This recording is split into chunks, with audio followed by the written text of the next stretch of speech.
Assalamu alaikum, everyone. Welcome back. I'm Jake, the Muslim metaphysician. Today we got something special for you guys. As you can see, the stream is called Apostate Prophet Tapped Out. Now, this is going to be something interesting for you guys. I'm sure you guys know I'm part of a YouTube channel called Thought Adventure Podcast. Short for that is TAP, T-A-P. So do check it out if you haven't already. If you haven't already, then I don't know what you guys are doing here, honestly. But anyway, so Apostate Prophet, who all of you guys know, he needs no introduction, actually came on our channel, TAP, to have a discussion. And the discussion was supposed to be on, is the belief in one God justified? Now, sneak preview. Mr. Ridvan actually admitted that belief in God is justified, but there's been so much other drama and things going on with this character. So we're going to look at some of these things because he's been very active on his YouTube channel lately with a bunch of different posts and things, whether it be on Twitter or YouTube or whatever. And so we're going to look at some of these things, right? So I have a few objectives within this stream.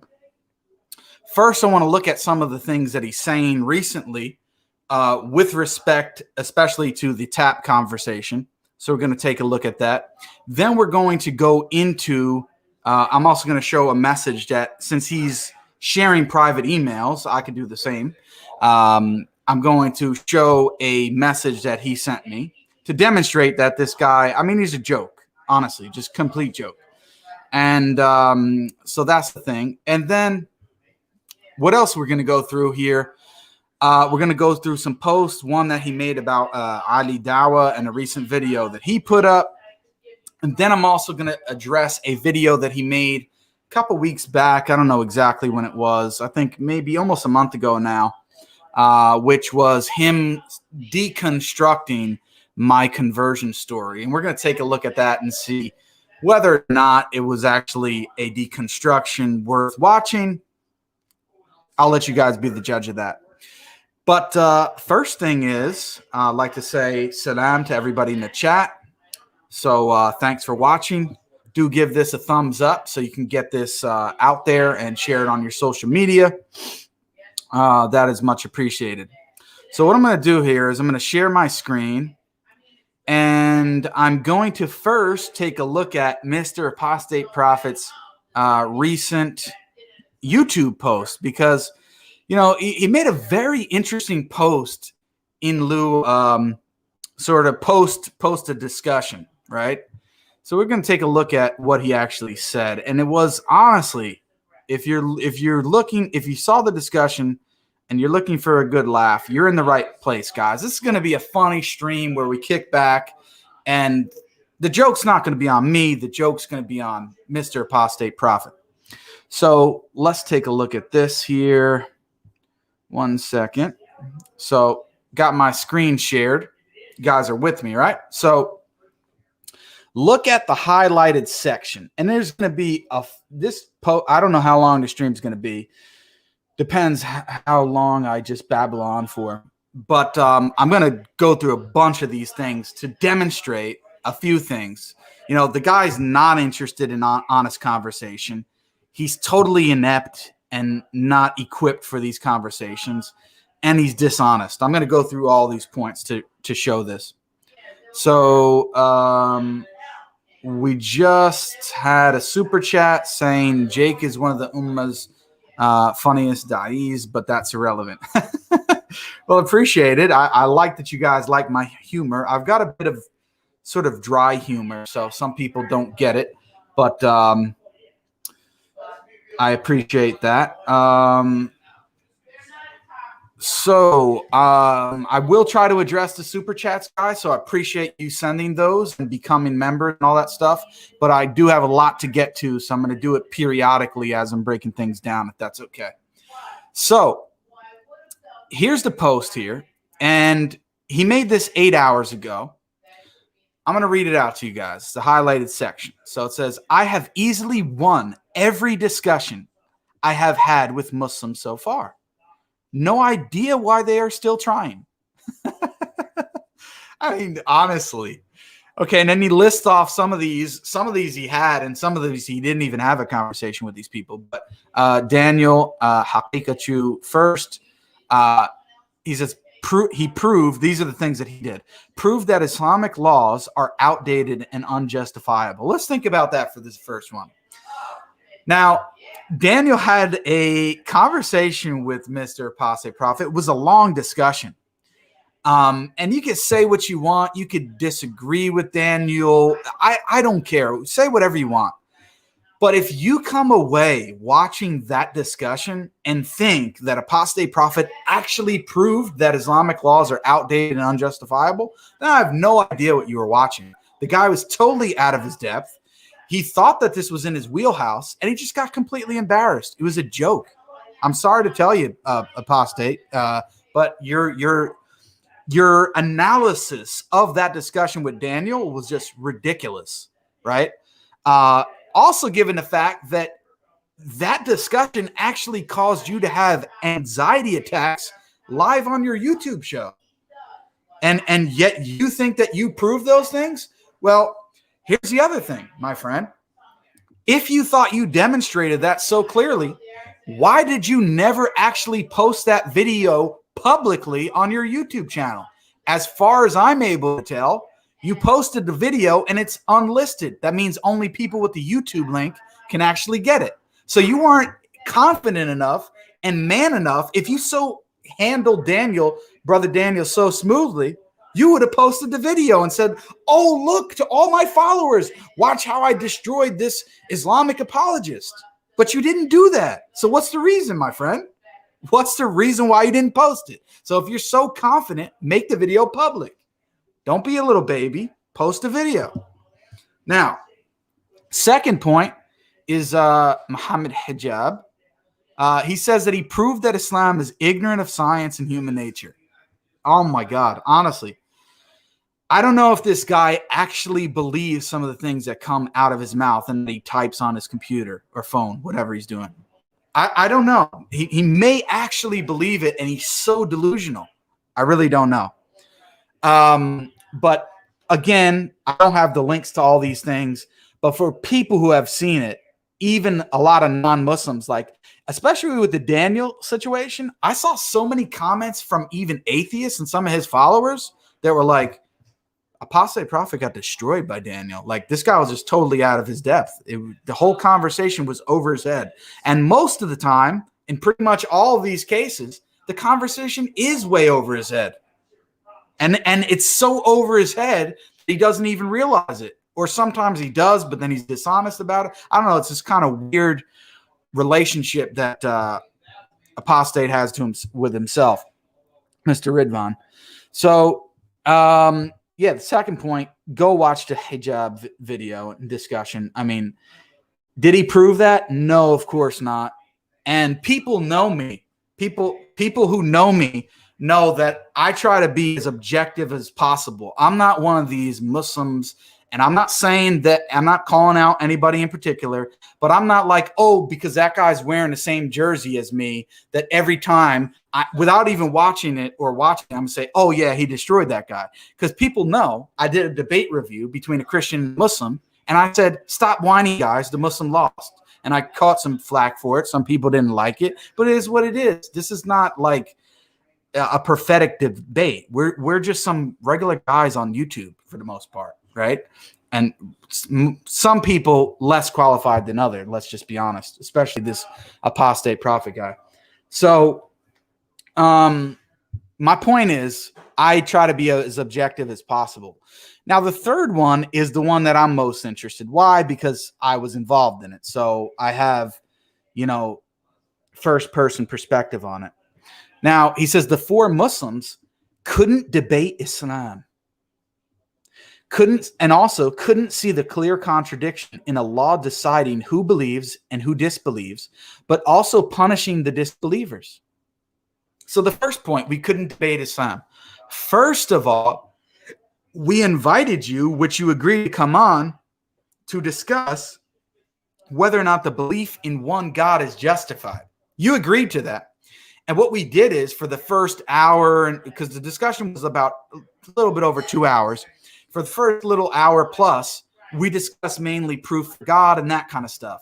And then, which we didn't have to do, we said, you know what, we've been kind of knocking this guy around for the first hour. Let's allow him to try to present an argument that he has. We said, what, he's our guest. Let's allow him to do that. So we entertained him for about 50 minutes on one of the arguments and things that he wanted to try to prove. And we demonstrated that, first of all, he couldn't show that the propositions that he were claiming internal to Islam or in our belief set was actually a contradiction of A and not A. And when we pointed that out in the debate, he said, oh, you're being too rigorous. You're being too specific. No, that's how these discussions work. I'm sorry, because you weren't ready for it, which you actually admitted in your own video on your channel. Post the discussion, you said, well, I could have done these things better. I wasn't ready. I thought that the conversation was going to go like this, but it didn't actually happen the way I wanted. So it didn't happen the way you wanted, and now you think you won. Even though in the first hour, you didn't even know what was going on. You didn't know your head from your foot. I mean, so it's just ridiculous. Now, so we couldn't debate Islam. We could debate Islam, but you're not equipped for it. And you're also definitely not equipped to talk about God's existence. I mean, so honestly, dude, you got to start reading some basic text before you even step in the arena. You need to take some time off of YouTube, study some things in depth, be charitable, try to be objective, instead of just coming out with this nonsense that you're coming with. So another example of complete delusion. Nadir Ahmed, I'm not even going to comment on that one because I don't even think I've really, it's not clear in my mind. I might have seen it. I don't know. Sheikh Uthman, he told you to come to the park. You didn't come. So how did you win? How did you win a discussion with him when you didn't even have one? Brother Farid, you didn't win a discussion with him because you didn't have the discussion with him. Sajid, I don't think you had a discussion with him either, as far as I know. So the 5, 6, and 7, how could you win when you didn't even talk to them? And the first 3, you just got completely embarrassed. The 4th, I don't know. I would have to take a look at that again. But honestly, I don't really care, to be quite frank with you. But the point is that he made this comment that he thinks he won all of these discussions. Now, I'm going to play a clip from the video, Before I do that, let me just stop sharing my screen real quick, and I'll just take a look at the chat to see if there's anything I missed before I move on to the next video, which is going to be on this point, him claiming and talking about winning and losing. And we're going to see that the guy doesn't have any consistent methodology. I don't know if he's just so out there he doesn't even realize and keep track of the things he says. I don't know. Or he does know and he's so dishonest. Maybe a combination of both. Who knows? A bunch of people sent super chats. Really appreciate those super chats from you guys. May Allah reward you. So let me go and share my screen here and take a look at what he says in the very beginning of his discussion with us on tap.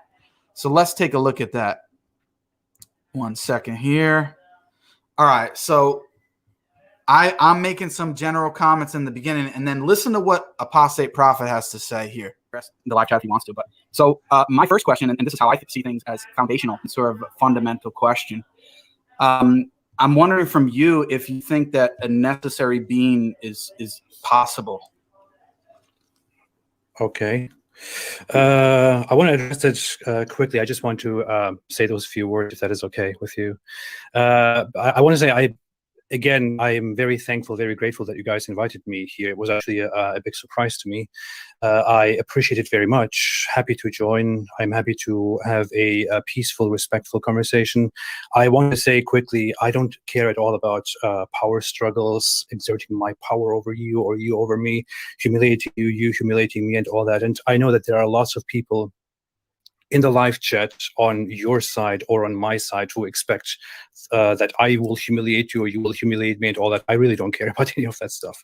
Name calling and all that, it doesn't contribute in any way at all.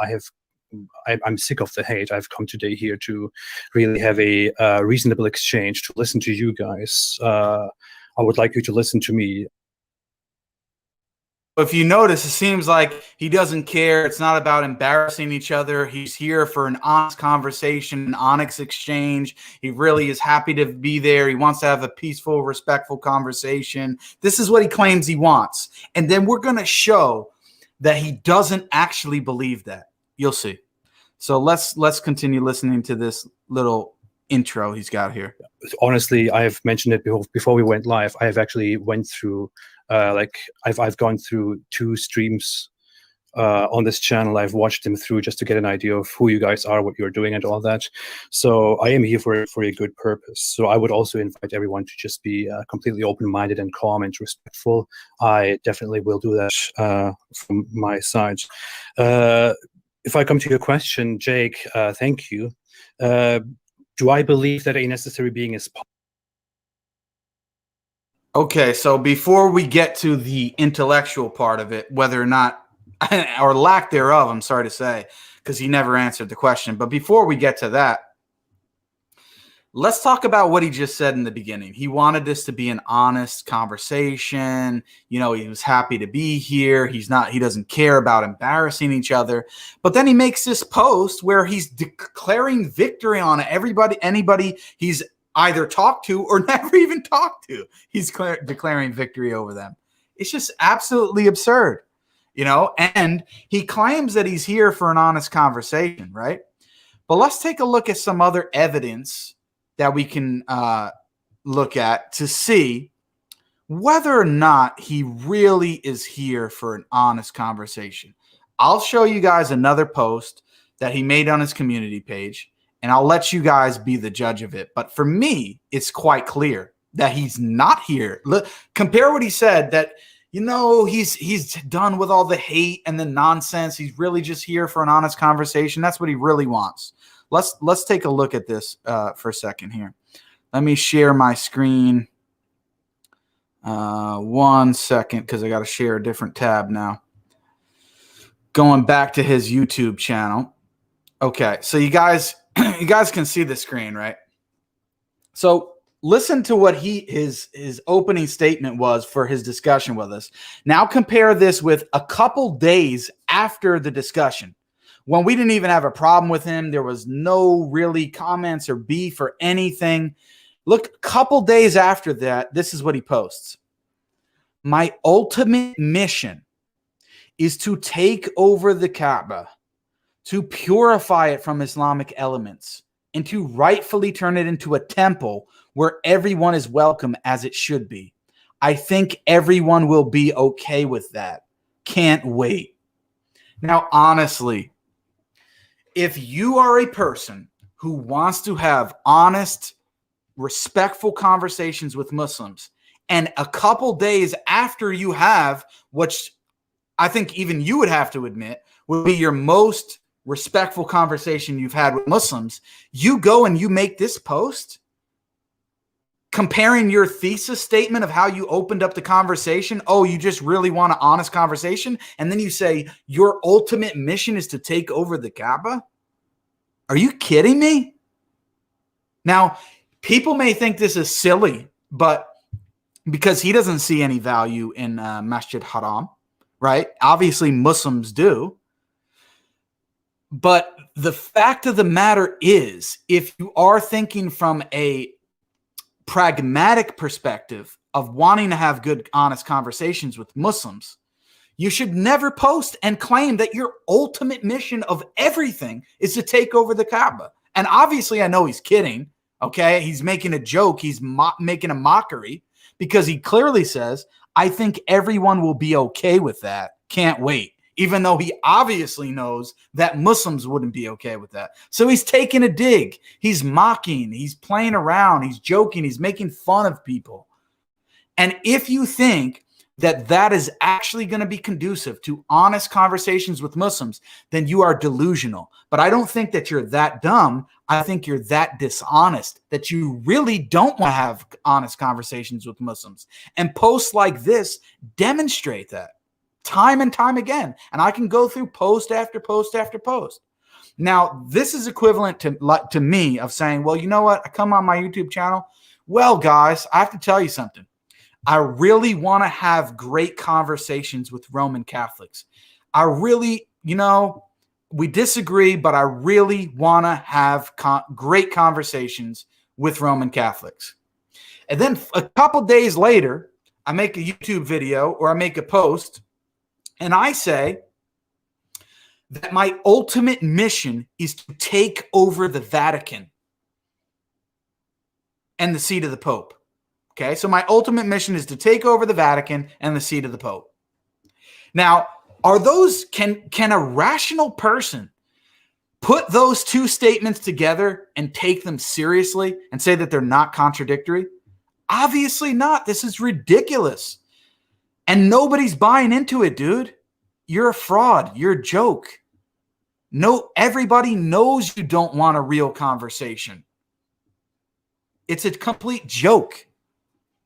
Okay? Now, me, because I'm not a Roman Catholic, I don't have the same admiration that a Catholic does for it in the same way that I have for Masjid Haram, but I understand what their position is, and I understand that if I said that, that would be highly offensive and would not be pragmatic to having a good conversation with these people.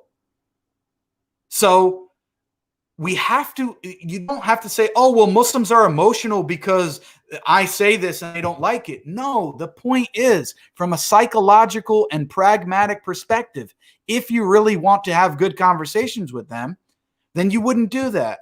That would be like me saying, well, as I just gave with the Vatican, and I could say the same thing like in ancient Israel to a Jewish person. Well, my ultimate mission is to completely take over, the temple in Jerusalem. That's my ultimate mission. I just want to take over the whole temple. But you know what, guys? I really want to have great conversations with Jewish people. Are you kidding? Nobody's taking you seriously, bro. We're pulling the mask off of you. You're a fraud. You're a phony. Nobody believes you now. Okay? So there's so much more many more things that I can post, show you guys to demonstrate the lack of sincerity with this individual. He's not sincere. He's not. And people are saying, well, maybe he's that stupid. No, I cannot. Listen, if I could call him that dumb, right, I would find an excuse for that. I legitimately cannot find a rational excuse to say, wow, maybe this guy is just that stupid. No, I can't. I sincerely cannot find it. He's just completely dishonest. He does not really want a serious conversation. So, there's a couple more things here that I need to address. I see the chat is live, so appreciate that, guys. So there's a couple other things here. I'm going to show another point of dishonesty. Another point of dishonesty on his community post. And you'll see, the guy makes a lot of ridiculous videos, but check out his community posts sometimes on YouTube. You'll be surprised, man. It's pretty bad with the dishonesty. So I'm going to demonstrate another example of dishonesty. Guess what? From today, 5 hours ago. The guy just provides us so much easy content to refute him and to show that he's not genuine. He is not a genuine person at all. Let's take a look at this community post right here. What does this say? Ali Dawa, who you guys know, he's the guy in the photo here. He's, I don't need to explain. You guys know who he is. So Ali Dawa, he says, just published a video titled Hatun's attacker wasn't Muslim. Breaking news. Now, for those who don't know, Hatun Tash, or whatever her name is, she some woman, she's claims to be a Christian apologist. She goes to Speaker's Corner and mainly is like attacking Islam and, you know, doing her whatever little apologetic work. She, unfortunately, very unfortunately, like, you could dislike the person, say whatever you want, but of course, what happened to her was just totally unacceptable and reprehensible. Whoever did it should be taken down and seriously punished for it. So those are my thoughts on it. Very clear. We don't really need to even say that much other than that. Now, Ali Dawah did make this video, but we're going to compare it with what Apostate Prophet claims he actually says. So he says in the video, he says that it is just a prank. Now, we are going to evaluate that statement, my friend, because the video from Ali Dawah, we're going to watch the whole thing. It's only like 8 minutes or something like that. Yeah, so anyway, I forgot to say, I think, that she was attacked. I think she was stabbed, which was just totally disgraceful, whoever did this. So I hope they catch the person who did it and take him down. Should really be punished for it, seriously. But here, he's claiming that, so Ali Dawah did make this video, but he's claiming that in this video, which I'm going to play for you guys, that Ali Dawah says it was all just a prank, like it's just made up. That the identity and religion of the attacker is unknown, but that he just wanted to publish this video to shock us and to make a point. Now, thousands of Muslims who have a notorious habit of not reading / listen past the title link think that the attacker has been confirmed a Christian or non-Muslim. Can you believe this? This is how low they go. So we're going to evaluate. We're going to watch Ali Dawah's video. Now, remember, I want you to pay close attention to this first part. He says that he claims that Ali Dawah says that it was all just a prank. Now, let's evaluate this. Let's take a look at this. I'm going to play the video for you guys. And you guys let me know what you think. Let me know if you think that Ali Dawah actually said that. Okay? Let's be objective here. Because if he did, right, then we can call him out on it because that's not appropriate, even though he's my Muslim brother. But we're going to see. We're going to see quite clearly what's happening. So here it goes. How embarrassing. How humiliating. How humiliating it's going to be. Brothers and sisters, do you guys want to make money the halal way? No, this is not a scam. It's actually buying and selling products. Brand new sealed phones. You can get to that. Or go to his Instagram page. How embarrassing. Two brothers and sisters and their friends. How embarrassing. How embarrassing. How humiliating. How humiliating it's going to be. All the Islamophobes, be it from a puss, the little weasel who gets embarrassed like his happy days, yeah, to Rotten Wood, to DCCI, to these guys, Tommy Robinson, who just lost a lawsuit and has lost about 600 grand. You know, sadly, he had to probably sell his house and a few properties that he earned through this money, organizing a march. How embarrassing is it now? Isn't it embarrassing that you jump to speculations without knowing and you jump to assumptions? And I think watching this, hey, puss, yeah, you, Rotten Wood, David Wood, yes, you, Tommy Robinson, I know you've been watching this as well. And this other guy called Danny Roscoe, whatever the hell his bloody name is, who I challenged for a debate, and all the Islamophobes. How stupid would you, or are you going to be looking? Because the person that you fought was a Muslim, right? Sorry, I don't feel very well. And you jumped to speculations and assumptions, and you made a whole campaign. You decided to come to the park to do a march. Apis wanted to invite her to him. Sorry, I don't feel very well. David Wood making videos, everyone jumping on the bandwagon. How embarrassing, isn't it? Just think about it for a second, brothers and sisters. Just think about it for a second. As Muslims, do we want the perpetrators to be Muslim? Of course not, because it's not what Islam teaches. And not only that, we know that backlash, our sisters are going to get on the road because these cowards usually attack men, you know. We don't want them to be Muslim. The funny thing is, the ones that are watching this video, like Tommy Robinson, Rotten Wood, a pusillanimous weasel. Sorry, I don't feel very well. And the rest, and all the Islamophobes are gutted watching this video, like, jaw drop, like, nah. Now, brothers and sisters, this video has a little bit of a twist. Now, what's this twist? I don't know if the person is a Muslim or not. We don't know. Between that, we don't know. Yes, I know the video said it is. But the reason I did this video is, and now they can have a bit of fresh air. They're like, whew, that fear is enough for them. The fact that you're watching this, and all of you Islamophobes, you cowards, the fact that you watched this and clicked it and like, oh my gosh, that fear is enough for you. In Turkish, and I think only one will understand this. Yeah, you understand. Yeah, that fear is enough for you. Now, we don't know if he's a Muslim or not. I only did this just to make a very important point. Because if it's found out, because we know before Hartoon got attacked by another stupid idiot who was actually a Christian, who smacked her, yeah? And people jumped on the bandwagon. Did anybody invite Hartoon for an interview? Did anybody invite her? No. Did Hartoon press charges? No. Because it was a Christian. Shh. Let it go. Let it slide. Let's move on. No interviews need to be done. No religion of peace attacks again. No Islam is this or that, or the Prophet taught this or this. Even with this now, there's a bit of a suspense. It's like an England match, isn't it? It's like, oh, is there a Muslim? What if it's not? Ooh, that's going to look bad. Tommy Robinson, are you going to cancel the March of Speakers Corner if it's not a Muslim? What's going to happen? Are you still not going to come to the park? If this was a Hindu, or let's suppose another Christian, or for other personal reasons, this person attacked Hartoon, for whatever argument's sake, is everyone going to cancel everything? Is the party going to be over? Yes, it is. The tickets are not going to be sold.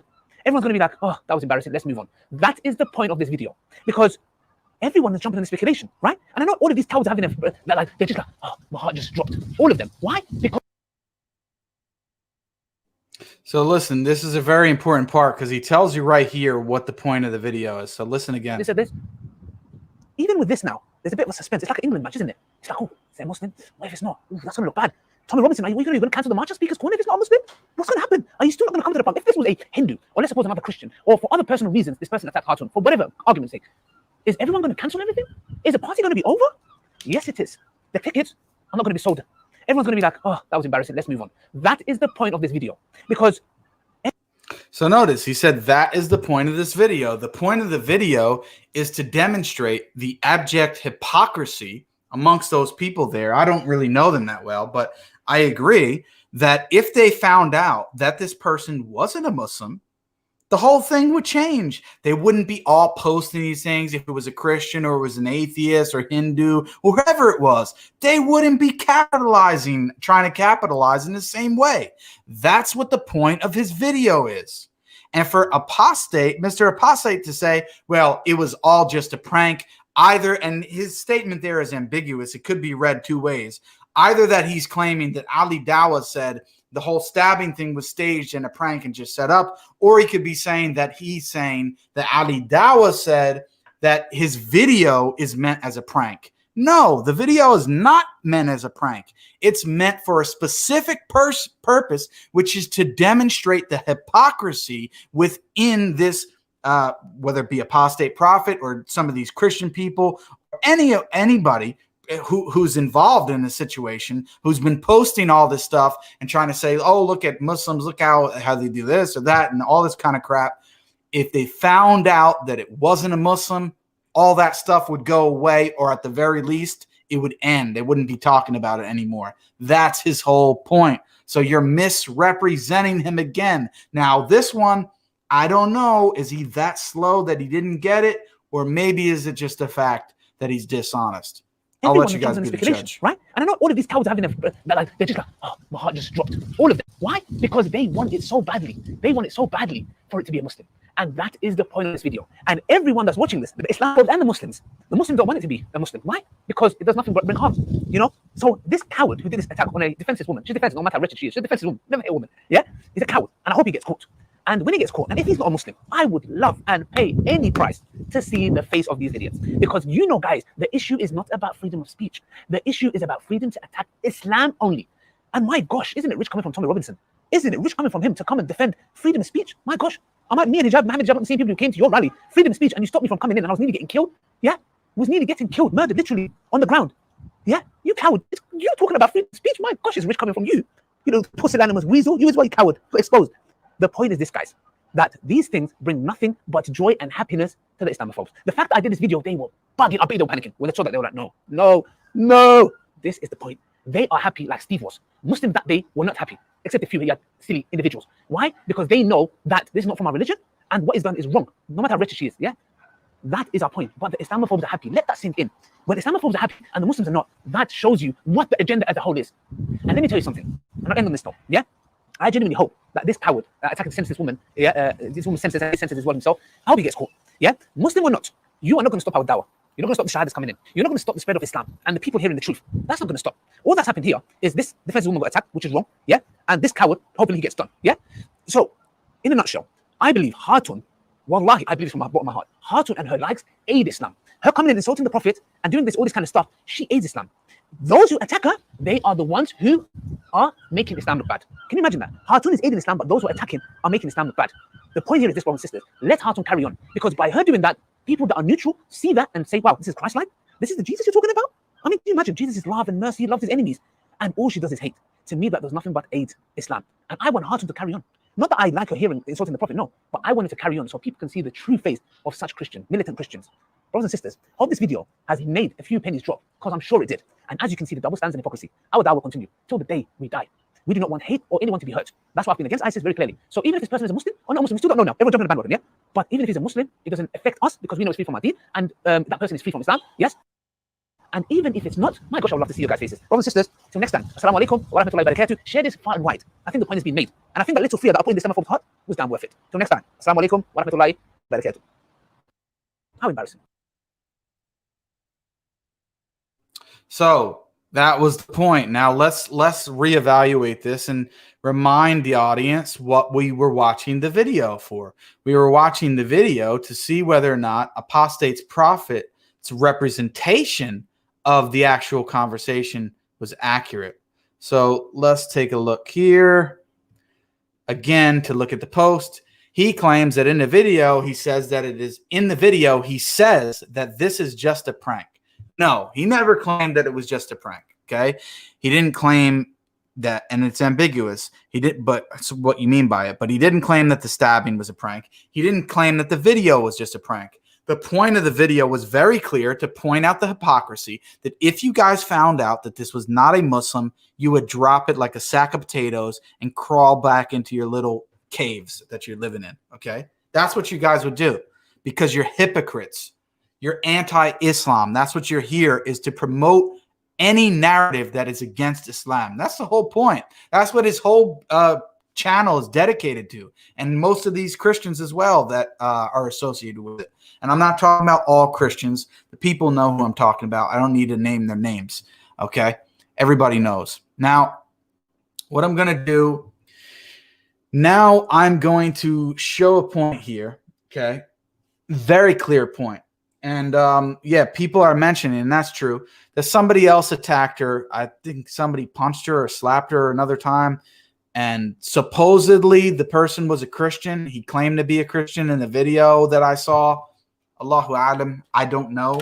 But Ali Dawa is claiming that they dropped it. They didn't press charges. They didn't go into a big thing. And if it was a Muslim, they probably would have done so. So I don't know. Seems reasonable, but I'm not going to conclude it with any degree of certainty on that type of level. But what I'm going to do here is I'm going to show a video from Mr. Apostate Prophet. Well, because actually, let me just remind you guys what I shared in the beginning, which was also from his page. Okay, let me share the screen here. And okay, so this one, where he said, I have easily won every discussion I have had with Muslims so far. No idea why they're still trying. He mentions 3 Muslims couldn't debate Islam, couldn't see the clear contradiction in Allah, deciding who believes and disbelieves, but also punishing the disbelievers, even though he actually went to YouTube and claimed that he made an argument that he never actually made in the video. And when we tried to do the live stream, which was on, what was that, a couple days ago, on tap, and he was in the live chat, and we said, give us the timestamp where you said this. We went there and played it, and it didn't say what he actually said in his video afterwards. You know why? Because he went to get help from his little buddy Pine Creek to find out, oh, how can I actually try to rectify it and make a couple changes to make it seem like it's actually a contradiction, because he was so inept that he couldn't actually do that live in the video. And he admitted that in his earlier video, where he said, oh, I could have done it better. I should have been more prepared, but I thought I could go in there and the conversation would go like this, but it didn't go how you wanted. And you admitted that, and yet you think you still won? No, my friend. You're not even ready. Like I told you, I'm not even recommending you to go and read philosophy books, because you're not ready for that. You need to go back to grade school and read some Dr. Seuss before we upgrade you to philosophical texts, okay? Because you're not ready for that yet, all right? But I'll let you know. I'll send you some Dr. Seuss books, and then I'll let you know when you're going to be actually ready to upgrade after that. Just take it easy, and I'll let you know. Don't worry about it. So the point is, I'm showing this where he says, he's basically saying he owned us. He won the debate, right? let's take a look at the message he sent me. Okay.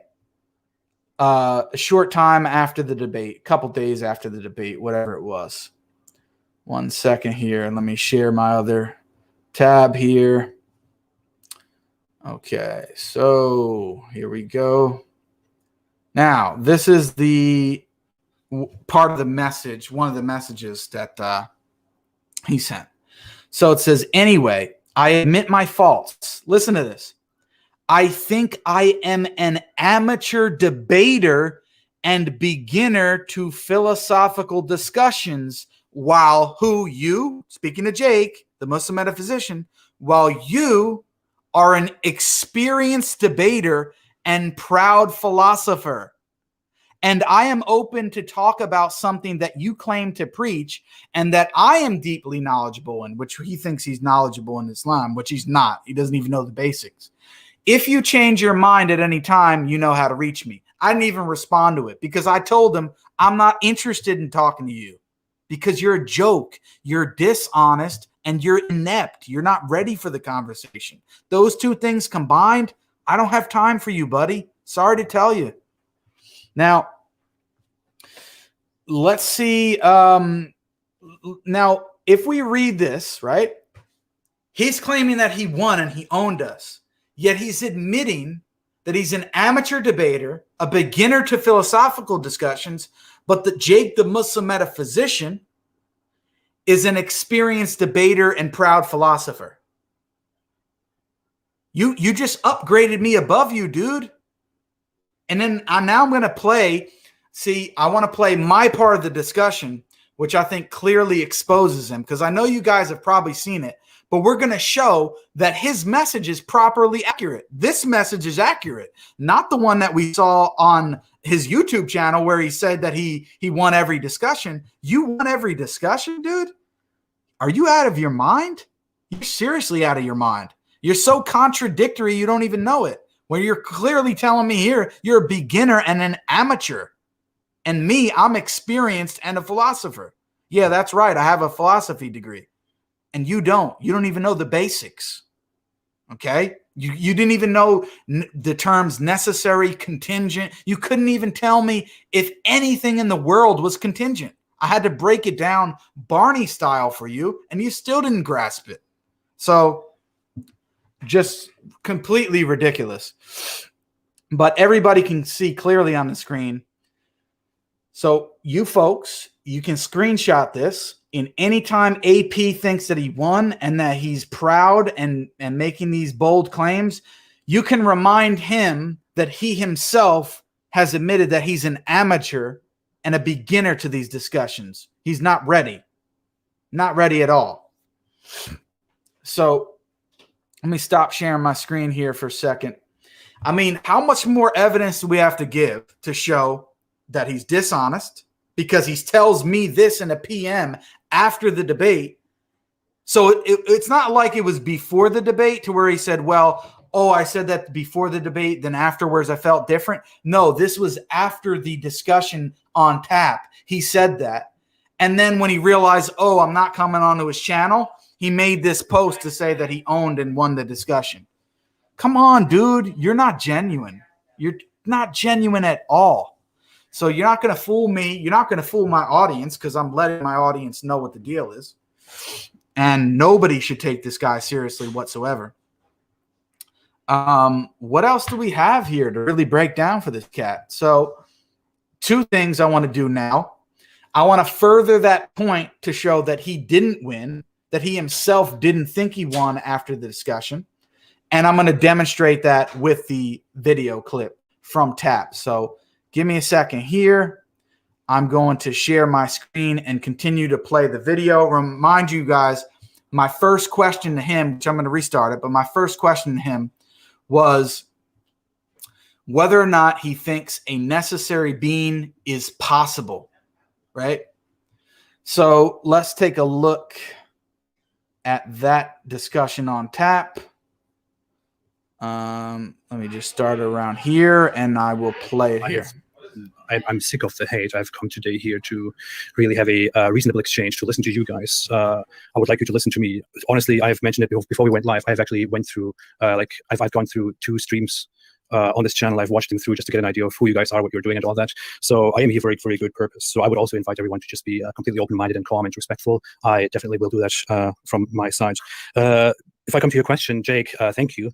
Do I believe that a necessary being is possible? I believe that when you mean necessary being, you're kind of appealing to what is known in the ontological argument as the necessary greatest being, or in the Kalam cosmological argument, is that a combination of those, that there must be a being at the very beginning, or that there must be a being that is greater than everything else. If you mean that, I would say it is a question that I cannot really directly answer, because we don't really exactly have a definition of what we mean by a necessary being. We don't know. So first things first, the way he answers the question about a necessary being, he says, oh, I think it's a combination of the ontological argument and the Kalam cosmological argument. No, it's not. Not at all, my friend. Has nothing to do with a combination of those arguments that you get to a necessary being. That's ridiculous. Has nothing to do with the combination of it. So straight off the bat, you don't even know what necessary being means. It's only made up of 2 simple words, my friend. Necessary and being. A being, philosophically, is just anything that exists. It's a thing. So a microphone is a being. I'm a being. My phone is a being. Philosophically, a being is just a thing. It's just anything that exists, an existent thing. That's all it is. Necessary simply means that it couldn't fail to exist.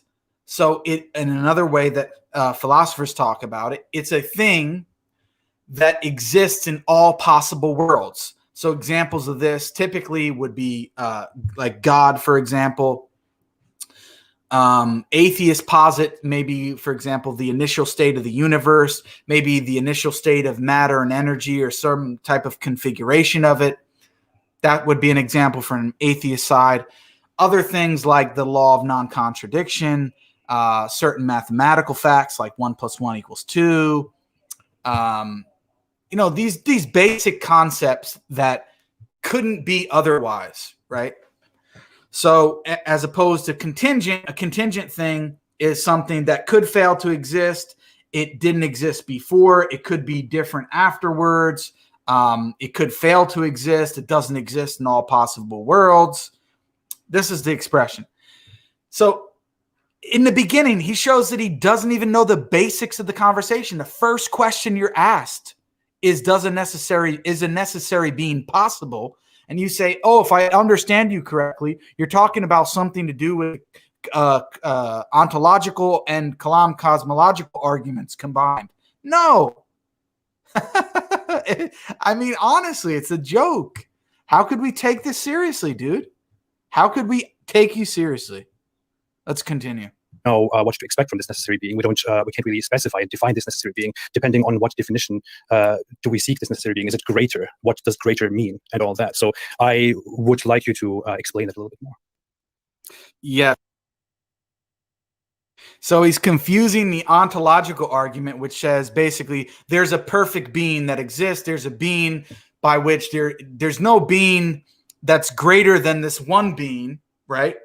Which is the greatest possible being, or the greatest being that could possibly be conceived, depending on how you word it. But it's the most perfect being.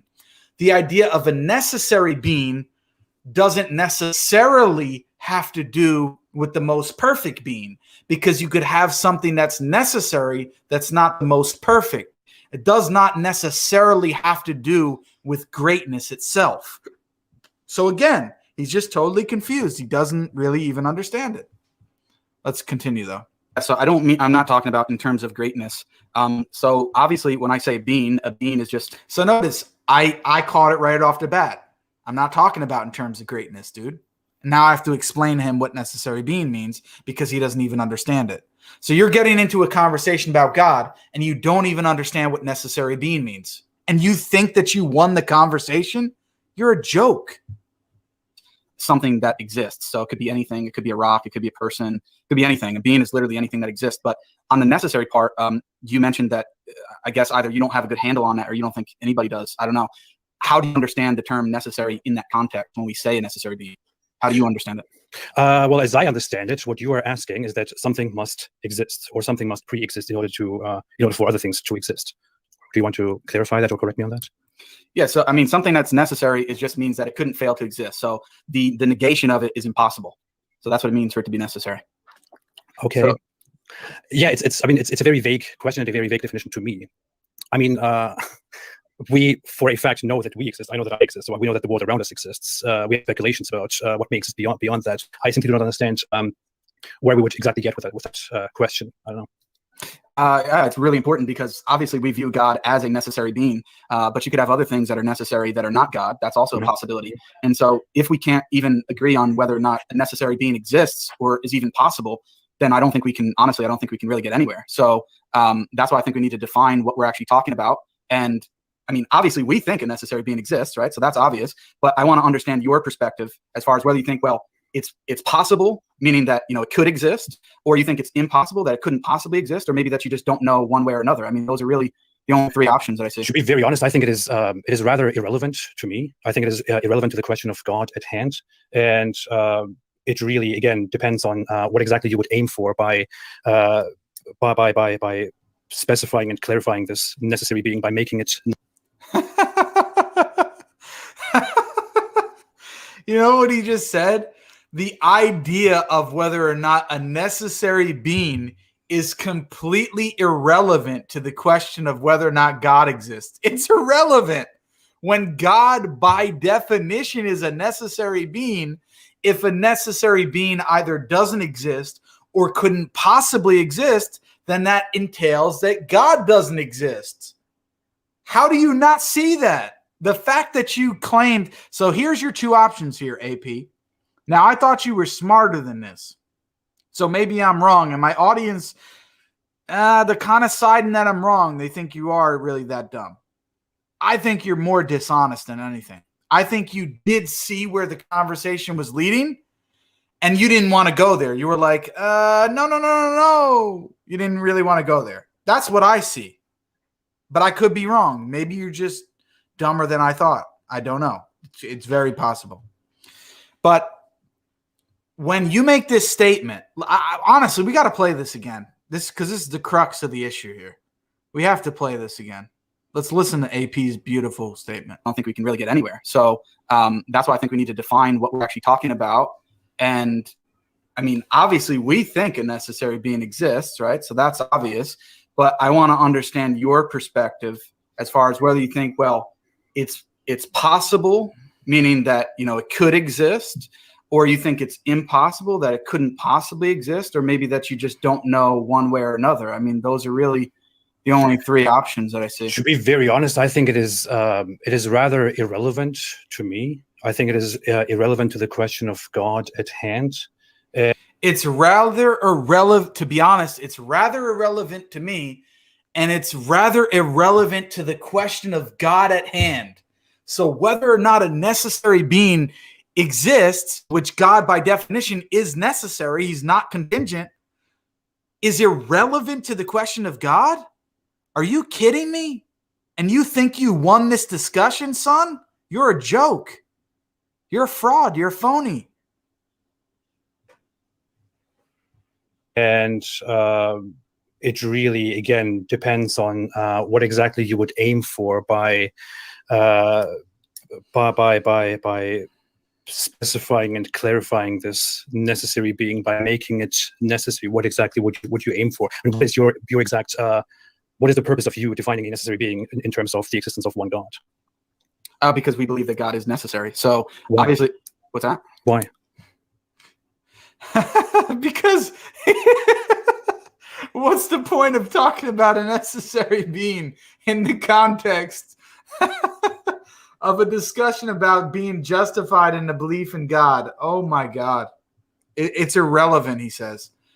Oh boy, let's keep listening. Guys, this is funny. Yeah, but the point why I'm asking you the question is because if we have the position that God is necessary, and you don't think that anything that exists could be necessary, then obviously we can't get anywhere. We have to start out at that point.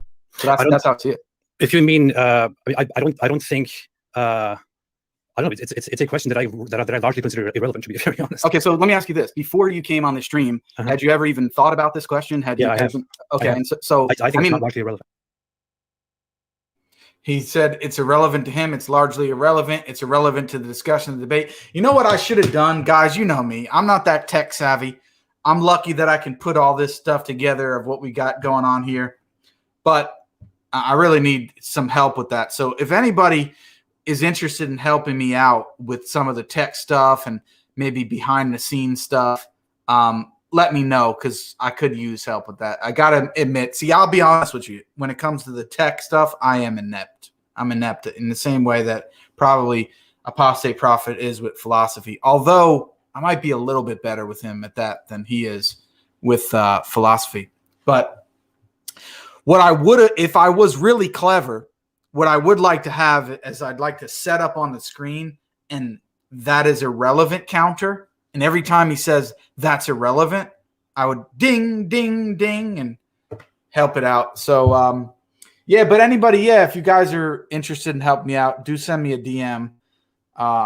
Anybody that wants to help out this poor guy, Jake, with this stuff. But anyway, let's keep listening to it. Unfortunately, I do not have the irrelevant counter, but he said it like 5 times already within a couple of minutes. Gotcha. Okay, so then you need to explain why you don't think it's relevant, because I'm explaining to you why it is, but why don't you think it's relevant? Well, you haven't really explained to me why it is relevant. I did. I said that we believe in God. The discussion is about whether or not God exists. God is a necessary being, so he's in the category of necessary. And if you don't think necessary being is even possible, well, then obviously you don't think God is possible. Okay, but why exactly is God necessary? Why specifically is God necessary? God is necessary because he couldn't fail to exist. According to who? According to what? That is your definition of God and your specific expectation of God. Yeah, but that's the point. We haven't gone into the argument as to why we think that God is the necessary being. Before we even get there, I have to have your understanding of whether or not you think such a thing is even possible. Well, maybe we should first define that in order to then understand, well, then conclude whether such a thing is possible. Yeah, I mean, I'm at saying, this point, I just do not think that is a proper place to start at. I simply do not. And what we have is we have a space that we see existing before us, and all the things that we see exist in this within this space. It is largely irrelevant to me to speculate endlessly on whether all of these things must or must not exist, or whether without all of this, there must be something fundamental that must necessarily exist. It is simply not really relevant to me as I see it now. If you can change my mind on this, I'm happy to discuss it. Yeah, I'm trying to. Well, you asked me to define it. Well, first I asked you what your understanding was, then I gave my definition of a necessary being. A necessary being is just something that exists, that couldn't fail to exist. It couldn't be another way. It exists in all possible worlds. This is what a necessary being is in philosophical terms. So, I mean, I don't know how to get any clearer on the definition. I would very honestly argue that I think that the question is quite irrelevant. I think it relies very much on sophistry, on assumptions, and it doesn't, in my opinion, add anything to the question of whether God exists or not. So you think? So he, again, I wish I had my irrelevant counter. He said the question of whether or not a necessary being is possible is irrelevant. It's sophistry. And it's assuming and begging the question. Listen to that again, one more time. Seriously, we'll listen to that one more time. That was important. I would very honestly argue that I think that the question is quite irrelevant. I think it relies very much on sophistry, on assumptions, and it doesn't, in my opinion, add anything to the question of whether God exists or not. How could a question that I'm asking of whether or not a necessary being exists or is possible, how could that be relying on assumptions? A question is relying on assumptions? Are you kidding me? And you won this discussion? No, no, no, no. You're going to be embarrassed now, AP. You're going to be embarrassed. You should be embarrassed. So you think to ask you whether or not you think a necessary being is possible is totally irrelevant and sophistry? I don't understand how you come to that conclusion. I think it is quite irrelevant, to be very honest. It's fundamental to. Guys, how many times has he said it's irrelevant?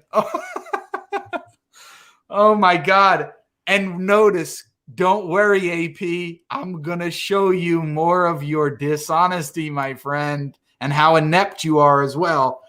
Keep track of how many times he's irrelevant, because I'm going to show you a PM where he sent me and he said it's not irrelevant, and he feels bad for actually saying that it was irrelevant. He wishes that he would have actually engaged more in the conversation. So make sure you guys stay tuned for that, because I'm going to show that message on the screen, inshallah. So let's go. Bismillah. To the entire discussion. I mean, it's not only that theists have these discussions, atheist philosophers have these discussions about whether or not a necessary being is possible.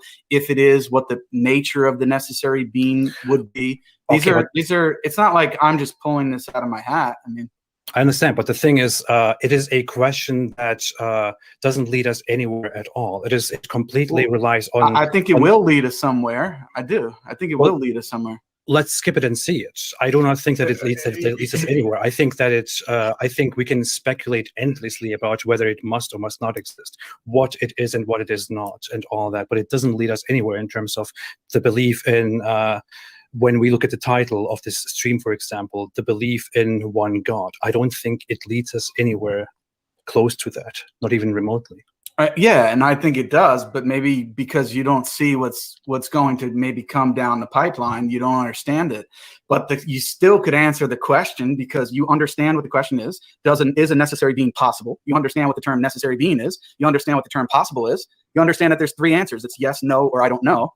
And I just don't see. You could simply say I don't know, and that would be fine. I don't know. Let's skip it. What you said. I don't know. So that's fine. That you don't know. And now I'll explain to you my position of why. Now he's saying he doesn't know. Now he's just going to admit, well, he doesn't know. Okay, let's keep listening a bit further. Maybe into more detail as to why I think it is relevant, and whether or not you think it's possible or not. So when we talk about, or when I'm asking the question whether or not it's possible, something that is impossible is just logically contradictory. So if I say, well, I've got a square circle in my pocket, you're not even going to be waiting to look to see what it is, because that's just ridiculous. Or if I say, oh, look, hey, there's a married bachelor over there. You see that guy? People are going to look at me crazy. So these things are contradiction in terms. Now, is a necessary being in that same light that it's literally contradictory, or is it possible, meaning that it is logically possible? There's nothing utterly contradictory about it. That's what the whole question is. Now, if you're saying that you don't know, I just find that a little bit interesting, because I think you should be able to tell whether or not it's actually a contradiction in terms. I think it very much depends on how you actually define that necessary being. When we talk about God specifically, we are talking about something. Yeah, okay, yes, maybe it is possible. Maybe it is possible for that being to. Maybe it is possible. Now he's saying maybe it is possible. Went from it's irrelevant to I don't know to maybe yes, maybe it is possible. 3 different answers within the first 10 minutes of me talking to him, and he won this discussion. Are you kidding me, AP? You are unbelievable, dude. To exist, a necessary being to exist. You define that necessary based on certain assumptions, based on certain thoughts and supposed evidences that you make along the way, and then decide that this being is necessary and that it is therefore that it must therefore or can therefore exist. But we are making a lot of assumptions until we get to the conclusion that God is a necessary being. I'm not even talking about that. I mean, it's I know the thing is in the back of my head. I know that we're talking about God when we talk about a necessary being. Yeah, but I'm not talking about God. Look what he said. He said, see, the thing is, I know that in the back of my head, when we're talking about a necessary being, we're talking about God. No, we're not. I already told you what a necessary being was. And the fact that you still made that claim afterward shows that you are so inept. I told you a necessary being could be anything. It could be something natural that just couldn't fail to exist. It doesn't have to be God. Unbelievable, this guy. And he thinks he won.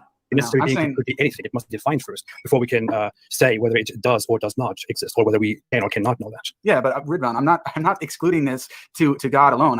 I'm saying I can give you examples of other things that maybe even an atheist would consider necessary. Something like matter and energy, or maybe the initial state of the universe. You could say that that's necessary. I'm perfectly fine with that. So I'm not restricting it to whether or not God exists. Like, okay, there's this category that's necessary being that God could be a part of, but there could be other things that it's not God, and that these other things are the actual necessary beings, something like matter and energy or the initial state of the universe. And so from your paradigm, I'm wondering if something like that is possibly necessary.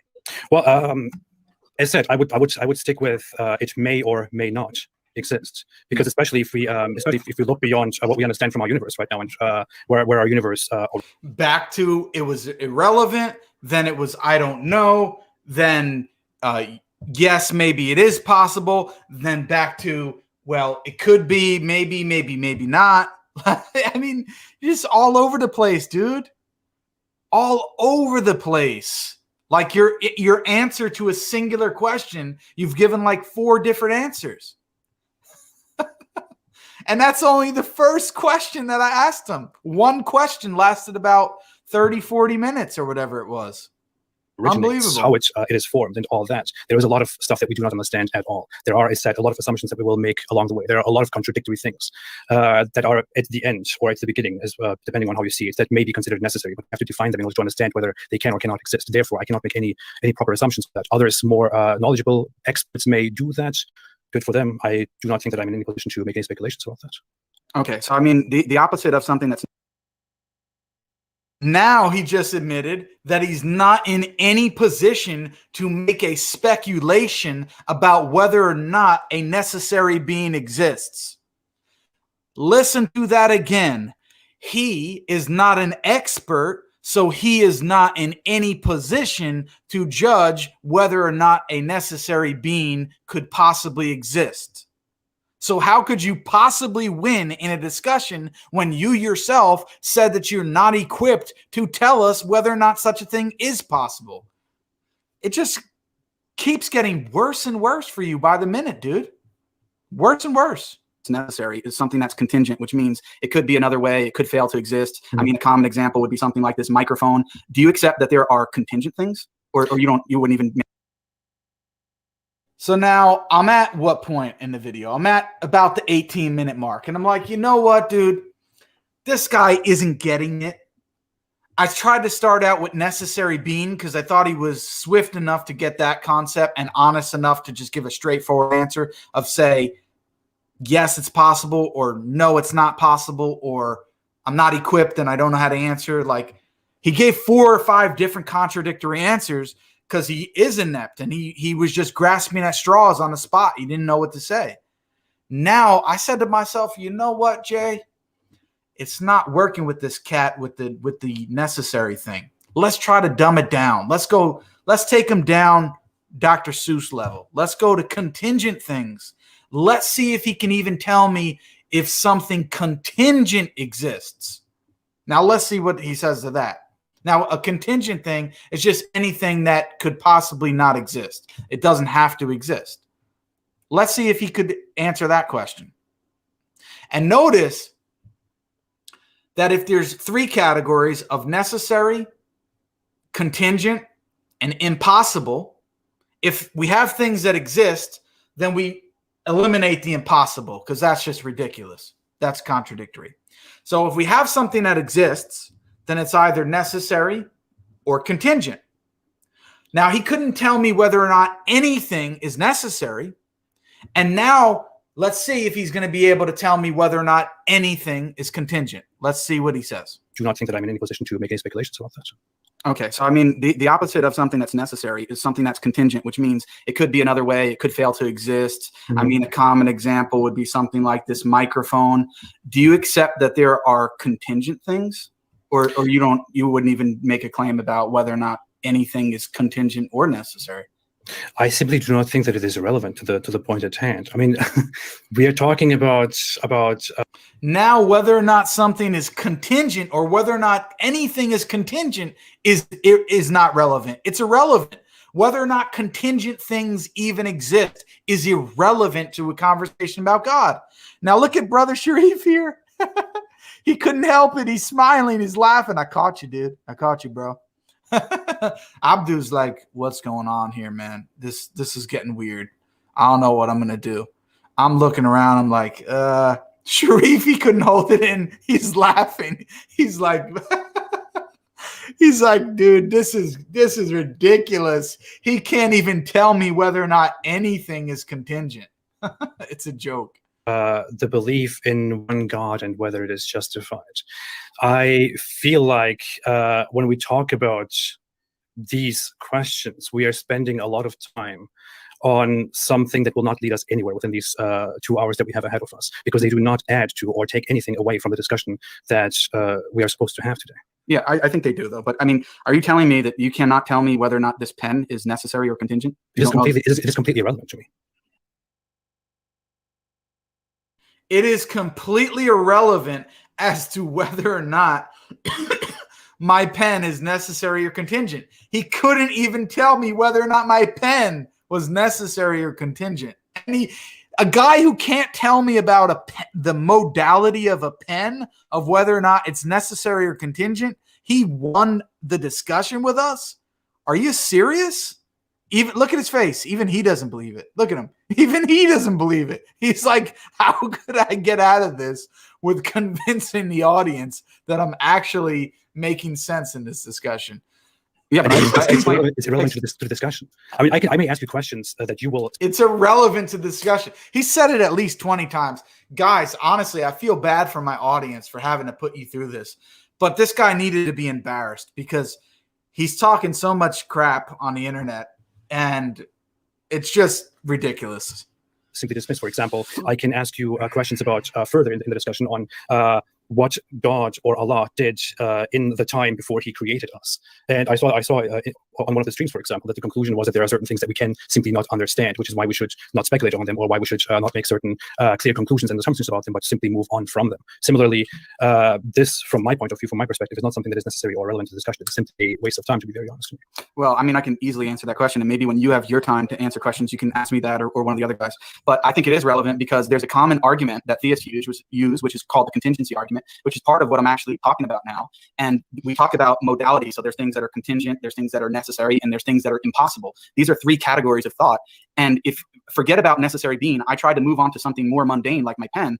If you cannot even commit to a position about whether or not my pen is necessary or contingent, I don't think we're really going to get anywhere. So I do think it's foundational. Well, I think we could get anywhere if we actually focus on things that matter. To be very honest, when I think about religion and I think about the one God, I think that common arguments on the nature of the universe, nature of being, the origin of the universe, the ontological argument, the cosmological argument, the design argument are all a giant waste of time that have not really convinced anybody. Can I just bring some direction to the discussion? Yeah, sure. I mean, I think it's going to continue because this is a good back and forth. But about you not thinking a certain question is relevant, right? Whether or not the question is relevant might be a subjective thing, or it might be something that maybe you need to take the time to reason with the person who's asking you the question, see their point of view, see where he's going. Maybe he's coming from somewhere where this particular question is relevant. I understand you might not see it as relevant, but you need to take the idea seriously. In the same way, like if I see something like the problem of evil as irrelevant, I'm still going to take your idea seriously. If you ask me questions, I'm going to answer them. I'm not going to just sweep them under the carpet and say, hey, this question seems irrelevant to me. Let's talk about the contingency argument, because these philosophical discussions about evil aren't going to take us anywhere.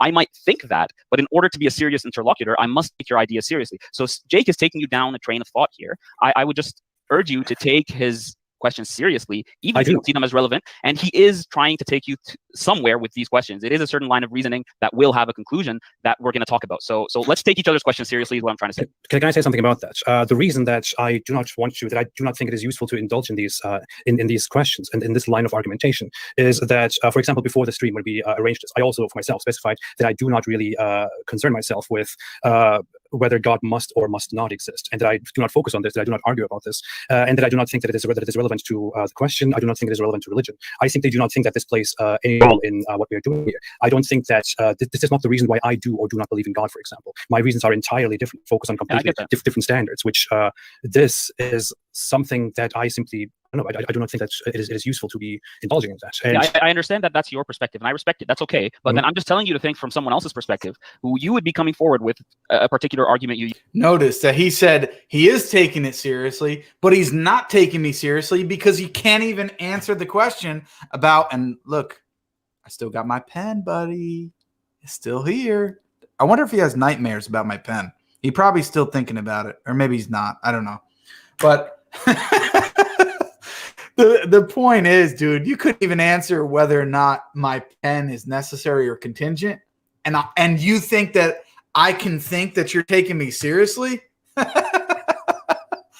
Oh boy, I apologize, guys. I'm trying to control myself here. Use against the existence of God or against theism or Islam, and they just sweep it under the carpet and be like, that's not important. Let me talk about this other important thing that is relevant. Well, that other thing is going to be relevant to him because it's the reason he believes. And for you, this thing is not relevant because it's not the reason you disbelieve. But then in order for the conversation to be fruitful, you need to take your interlocutor's reasons seriously, even if you initially find them irrelevant. That's what I'm saying. So if you come to me with something that I feel is irrelevant with regard to the existence of God or truth of Islam, I will take it seriously. I will engage with it. So I'm just saying, yes, you're right. We have 2 hours ahead of us. So let's take each other's questions seriously and answer them honestly. mean, you could just say you don't know, and Jake can move on, or you can ask him to give his view. Well, here's the thing: if you come to me and argue with me about veganism and why I do not think that veganism is reasonable, and start asking me questions about it, I will feel like why exactly are we talking about this? That's not true. Yeah, but then come on. I mean, you got to see there's a difference between the difference when we're talking about. Sorry, but if I say to you, hey, I think veganism is clearly wrong, let us discuss this, then we may be open to going through the different argumentation and different perspectives of that. But that is not what we're doing. That is not what I'm doing, to be very honest. Yeah, but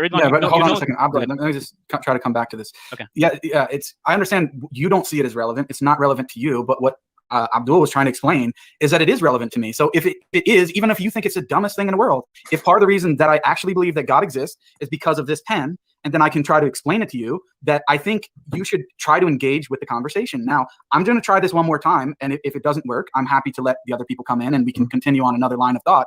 But are you trying to tell me right now that you, based on what I said, and let me explain it one more time. So something that's necessary means that it has to exist. It couldn't be otherwise. It couldn't fail to exist. Something that's contingent is the opposite of it, that it could be another way. It doesn't have to exist. Now, if you have those two categories, there's a third, which is impossible, but I don't think you're going to tell me that the pen doesn't actually exist. So let's just get rid of that. If we're dealing with necessary and necessary and contingent, which is possible, are you trying to tell me that you cannot tell me whether or not this pen right here is necessary or contingent? It is something that does not that I do not think about, that I do not concern myself. That's what I'm trying to tell you. When we talk about necessary being, when we talk about contingency and all that, it is something that I do not concern myself with at all, and that I do not have an opinion on, that I do not think about. I can go ahead and answer your question. Necessary being, yeah, may or may not exist. Yeah, then contingent, may be, yeah. But he said, I can answer your question. Necessary being, it may or may not exist. A contingent being, it may or may not exist. Unbelievable, man. I simply don't understand where we go with you. I mean, we can move on from this if you want to. I can simply give you vague answers to this. Yes, maybe, and yes, maybe. Yes, you're just going to say you don't know. Well, yes, maybe, and no, maybe. Yes, maybe, yes, maybe, yes. I mean, come on, dude. You've given like 6 different answers to the same damn question. I tried to do is I started off with a necessary being. Obviously, that didn't work. I tried to and I don't mean this in a bad way, but dumb it down to a pen to try to get a handle. Well, whether or not you can give me an answer about the pen, whether or not it's necessary or contingent. But if you honestly, if you can't do it, even that, then yeah, I can't proceed. And Sharif, if you want to continue with another, are you saying that the existence of God and whether we believe in God or not depends on whether we can or cannot answer these specific questions? Yes. It's fundamental to the entire thing. Now, I can actually explain if you want me to give me 5 minutes to explain what my actual argument is. I can, but honestly, I don't even think it's worth it, because if I do, I mean, you still can't tell me about the pen. So I mean, go ahead, please. So the point is this. It's simple as this. Okay, I asked you if a necessary being is possible. Okay, if you commit to the idea that a necessary being is possible, well, what a necessary being means is that it exists in all possible worlds. Okay, so if a necessary being is possible, meaning that it exists in some possible world, then by definition, it also exists in all possible worlds, which means that a necessary being exists. This does not mean that the necessary being is God. It could be this pen, which is absurd. I don't think the necessary being is the pen, but it could be, and it could be matter, energy, or some configuration of it, or maybe the first state of the universe, if you think there's one, any of those things. The point is that based on modal logic, S5 logic, and I don't need to go into much detail about this, philosophers pretty much agree on this, is that once you say that a necessary being is possible, that it then entails that the necessary being actually exists. Now, whether or not that's God or something else, that's the further question down the line. But if we can't even get clear on whether or not it's possible, then we can't get to the conclusion that a necessary being exists. And there's many atheists, and see, atheists maybe have a misunderstanding, think, oh, well, he's trying to trap them into understanding or committing to the idea that God exists. No, it's not like that. For example, Graham Oppy, who's a very famous English-speaking philosopher, who's, in my opinion, one of the best atheist philosophers today, he believes that there's a necessary being, but he doesn't believe that that necessary being is God, and that's perfectly fine. And he gets to that same conclusion based on similar rationale that I have just explained. And so I don't think it's irrelevant, because we need to get to what's called stage 1 of cosmological arguments, which is whether or not a necessary being exists, which Graham Oppy and I, even though he's an atheist, can agree on, and then we can discuss the nature of that necessary being. Okay, so that's how I'm getting to that point and why it's relevant. Okay, maybe I was a little bit, I wasn't really open to the discussion because I generally consider it nonsensical. Maybe I was a little bit condescending. Maybe, I don't know, maybe that is a fault on my side. It might be true. I'm sorry about that. So there, he apologizes. After a half hour, he apologizes. Well, maybe I should have just answered your question honestly. Maybe I should have. My point is, as I said from the very beginning, we can agree that a necessary being exists, that it may or may not exist. We can agree that the pen is not that necessary being. We can It may or may not exist. He's still not giving clear answers. Maybe that is contingent. The issue is where we get from this, the end result of this will be that there must be a being, or that there probably is a being. And from then on, we will discuss about the specifications and the definitions, the conditions of that being, which completely render this discussion irrelevant. I do not... See, look at that. He knows where it's going. He knows that once he says it's possible, then it makes it necessary. And then we get into the specifications of it, as he says, and he doesn't want to go that route. He sees it and he's like, oh, no, I don't want to go there. Really make a... So that is dishonest. You're not genuine, dude. See, this is the thing. I'm not going to lie. The guy isn't that bright, but he's not that dumb. He does understand, I think, somewhat where it was going, and he didn't want to go there. Statement or express a view. You have not heard my view on what I think is out there, on where I think the universe originates, on what I think caused the universe to exist, what is outside of this universe. I did not make any statements on that. I leave that up to speculation and do not make any assertions about that at all. I do not say that there is... I would actually agree with this statement. Even Aaron Ra did better than AP. I would actually agree with that statement. Aaron Ra, and I thought it... Listen, Aaron Ra, you could say whatever you want about him. Yes, he was embarrassed. He came in making, very bold claims that God doesn't exist, no necessary beings exist, all these kind of things. And at the end, we all know, you guys all saw it, he admitted that a necessary being existed.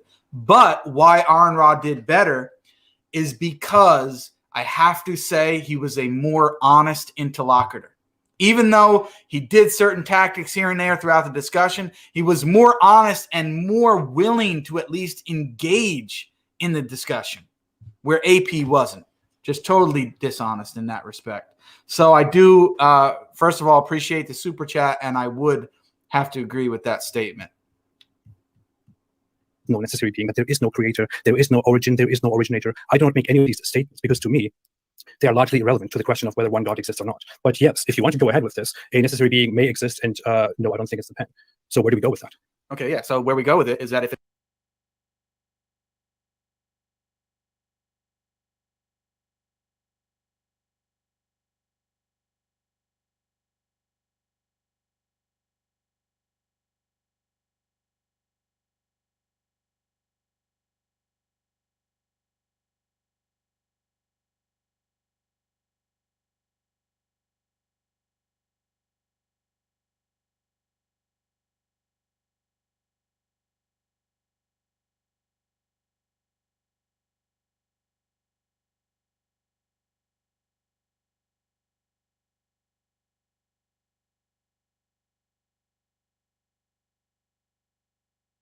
So after 32 minutes, he admits that a necessary being is possible. Unbelievable. So it's just unreal how this guy, after 32 minutes, and I was muted briefly there for a second. After 32 minutes, the guy finally admits that a necessary being is possible, where he says, well, yes, a necessary being may exist, which means if it may exist, then it's possible. It took him 32 minutes to come and answer one single question, that it may exist. Unbelievable. That's all you needed to do. But the point is, if a necessary being is possible, meaning that it may exist, well, a necessary being by definition exists in all possible worlds, such that if it exists in one possible world, meaning that it's possible, then it exists in all possible worlds. Therefore, a necessary being exists, which I'm going to break that down now when he said it. Why couldn't he honestly answer the question straight from the get-go? Is a necessary being possible? He couldn't answer it until 32 minutes later.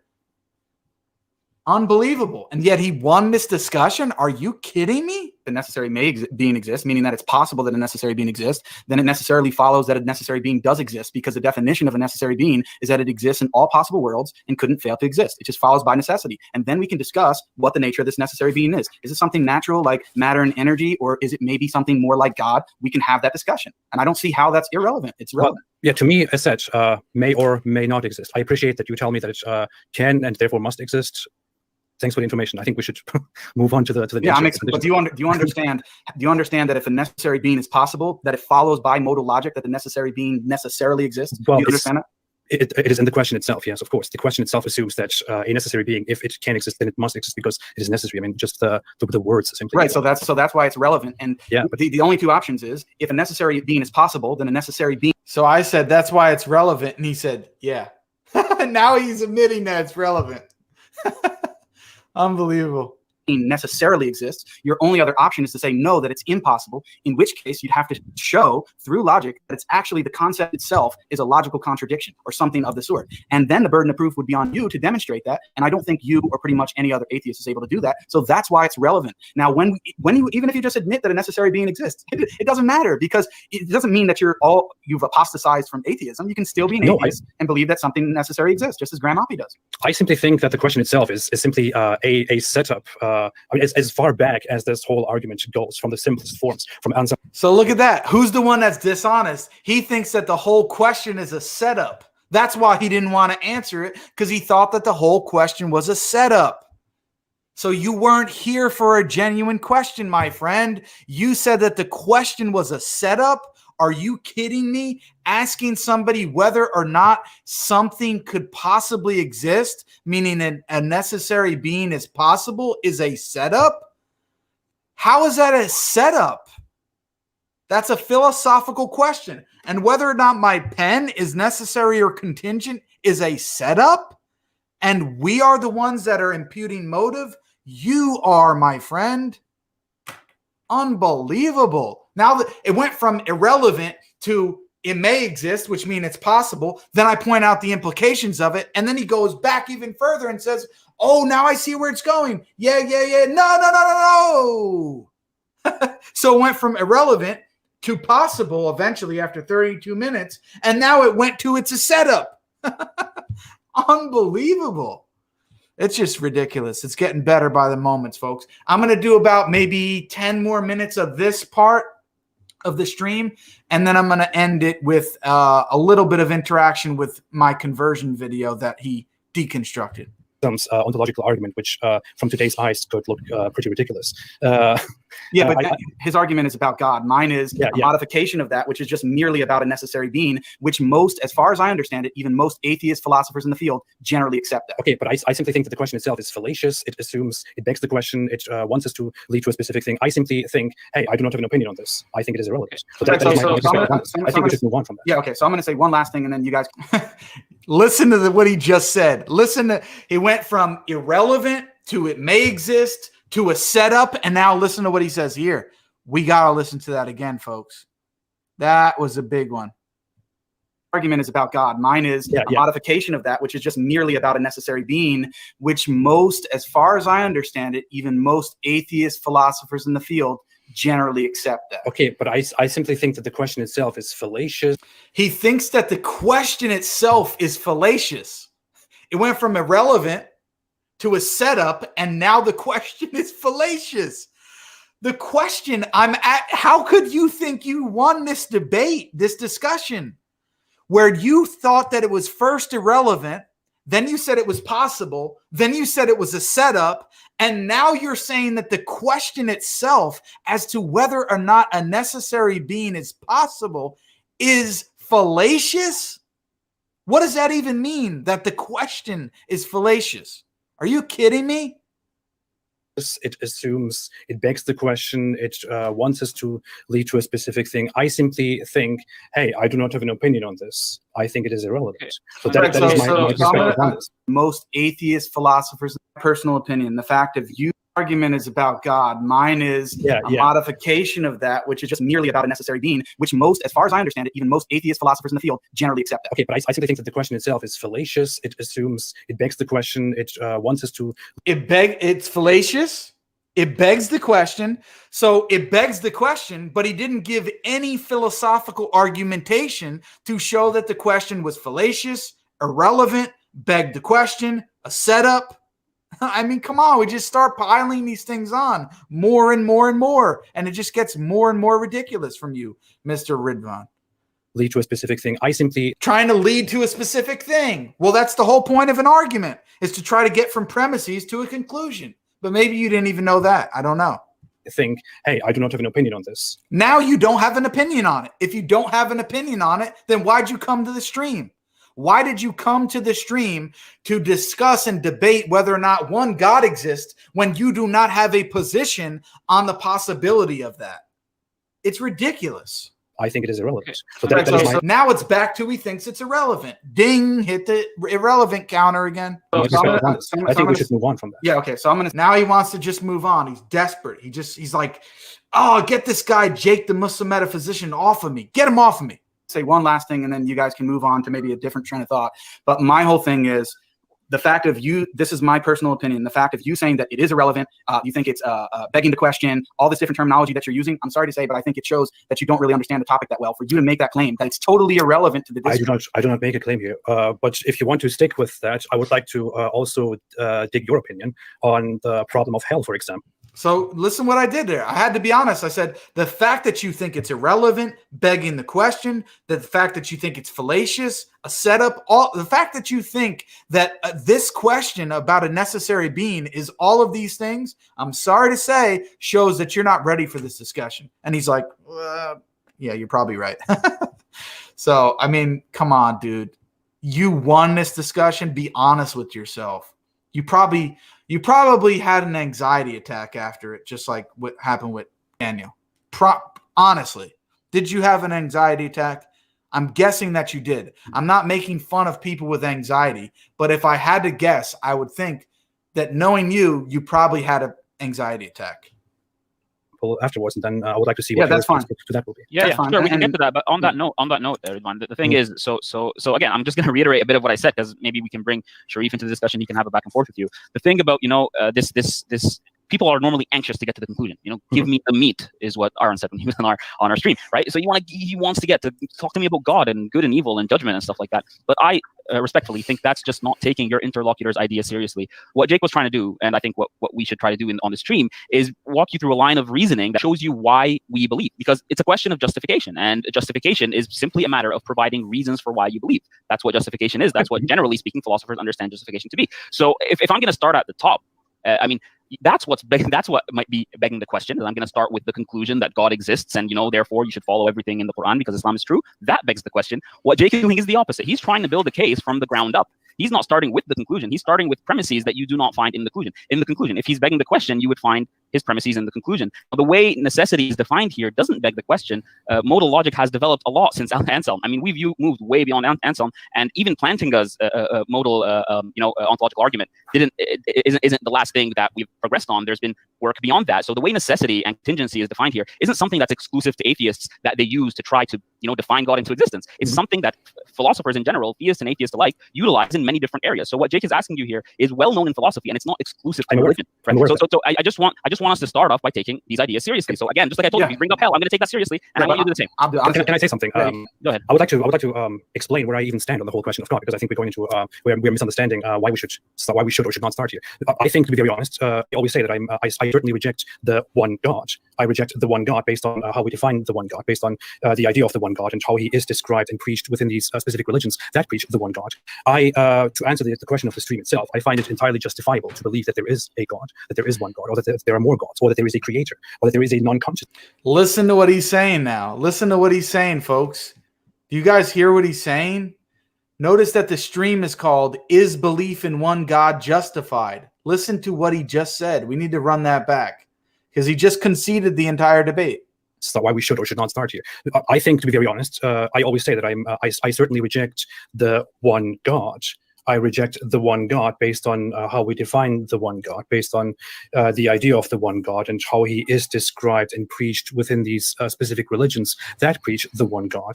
To answer the question of the stream itself, I find it entirely justifiable. So listen, to answer, he points to the stream and says to answer the question of the stream itself, and then concedes it.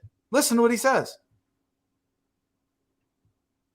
That preach the one God. To answer the question of the stream itself, I find it entirely justifiable to believe that there is a God. To answer the title of the stream itself, I do find that it's entirely justified to believe in one God. Khalas! How could you win? You just conceded the debate. You just conceded the discussion. And you think you won? Are you that delusional or that dishonest? I don't know. You guys can debate that out. I can't adjudicate that one. That there is one God, or that there are more gods, or that there is a creator, or that there is a non-conscious creator, a non-conscious origin. I completely agree that that is justifiable. I myself, for different reasons, reject that idea as, I think, absurd and unnecessary. There is no reason for me to believe in that. But apart from that, how I see it is not that we have found the origin of everything and we have found that there is no originator and no causer. What I see is that we know very limited things. Listen, I'm done with this stream. This one's out. I'm done. So he just conceded the stream. He went to the stream. He said, the title of the stream is Belief in One God Justified? Yes, I think that the belief in one God is entirely justified.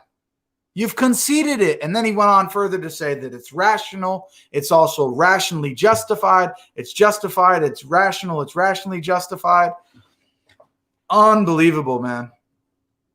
Now, what I'm going to do is, you guys saw that whole 20, 30, 35 minutes, or whatever it was, of going back and forth about necessary and contingent. Let's see, to add it, to make it even worse, to show how dishonest this guy is of claiming that he thinks he actually won. Let's see a private message that he sent me after the stream was over. So I'm going to go to my tab here, and this is right here. Share the screen. Okay, so this is it. So this is a message from Mr. Apostate. I'm sorry about that. He was referencing the question I asked him about him telling me constantly that it's irrelevant. I was totally wrong to simply dismiss your entire argument as irrelevant. Notice that. Notice what he just said. I was totally wrong to simply dismiss your entire argument as irrelevant. If that's the case, guess what, my friend? You have just been tapped out. You just been tapped out on tap. You're tapped out, dude. You lost. You didn't win. You got tapped out. You admitted that the belief in God, in one God, was justified, which was the debate of the stream. You admitted that. You admitted that a necessary being was possible after saying that it was irrelevant for so long. Flip-flop 6 different answers. And then post-stream, you admitted that that whole debacle in the beginning, you were wrong for doing that.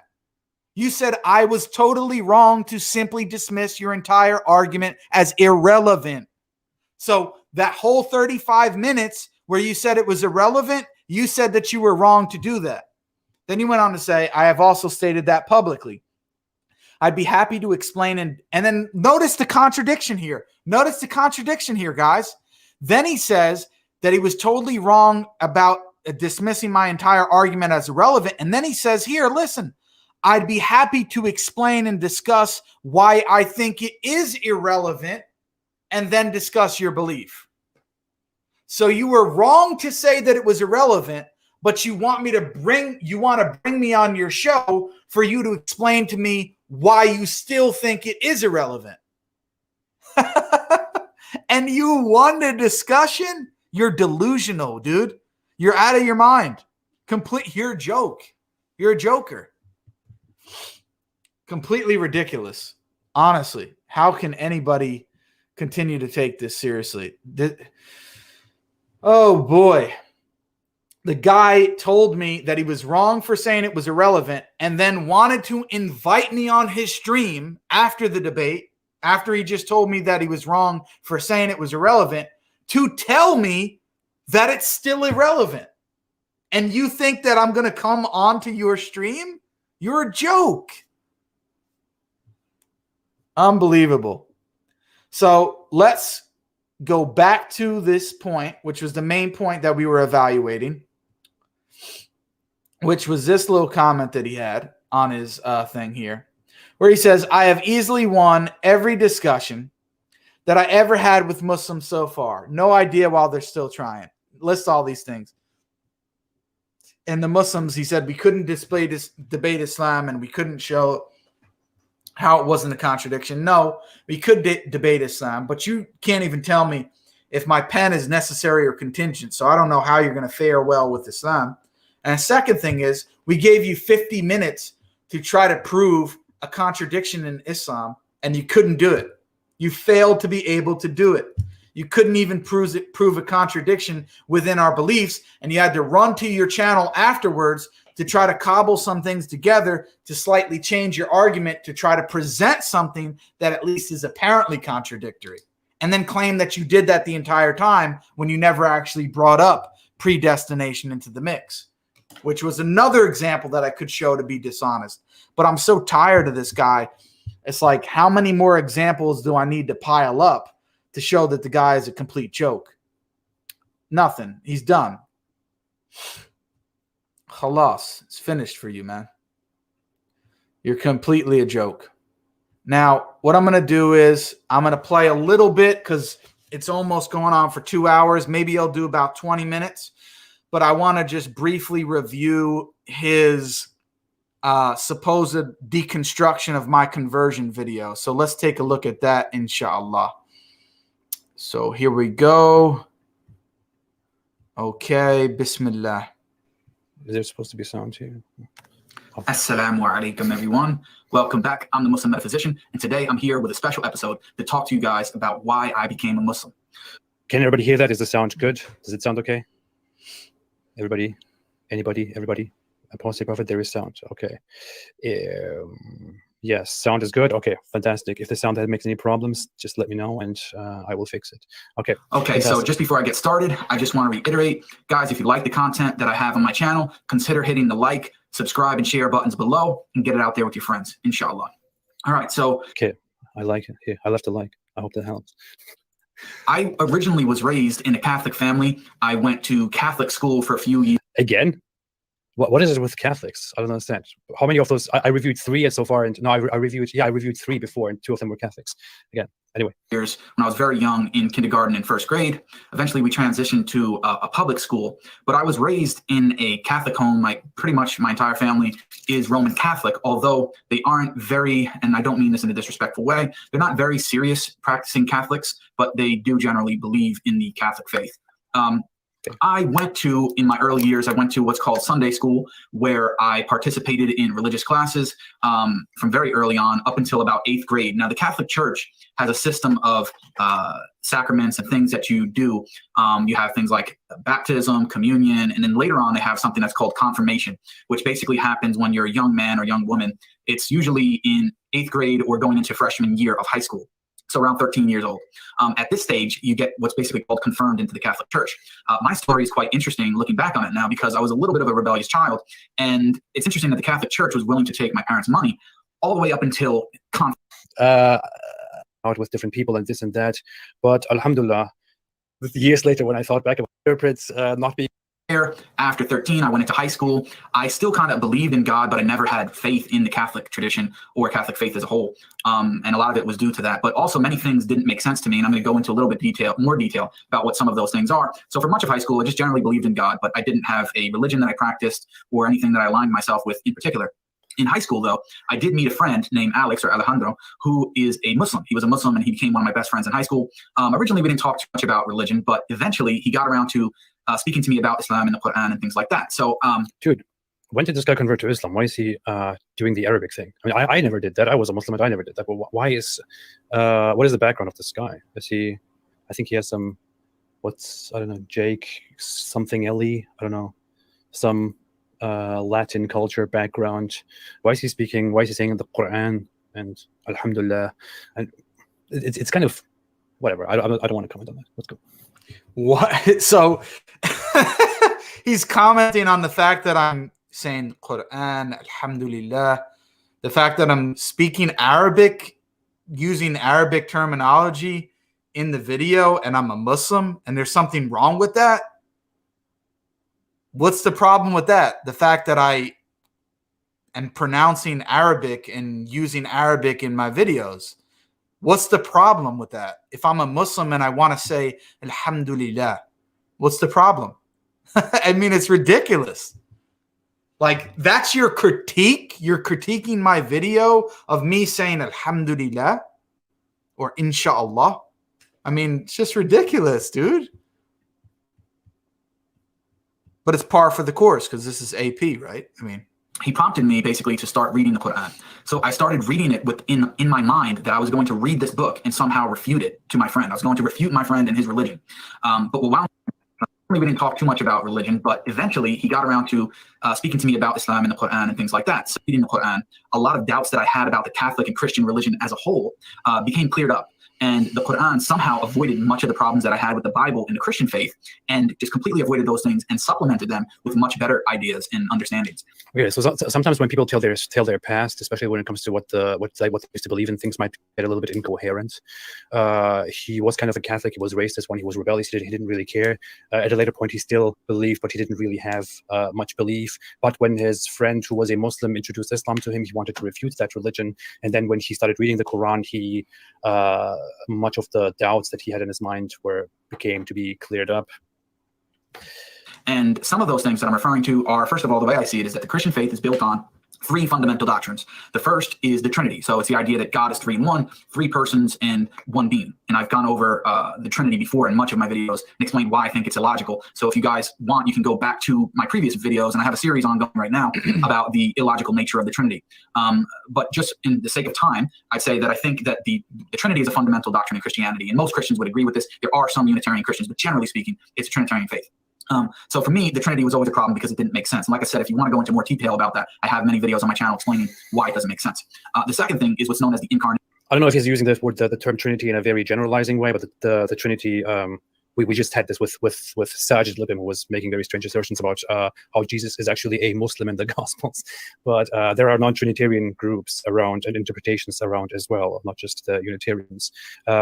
Every Christian school, every Christian movement that recognizes a Godhead or that recognizes Jesus as the Son of God or the divinity of Jesus is not necessarily Trinitarian. But yeah, I hope this does not turn into some Christianity didn't make sense, therefore Islam story. But let's see.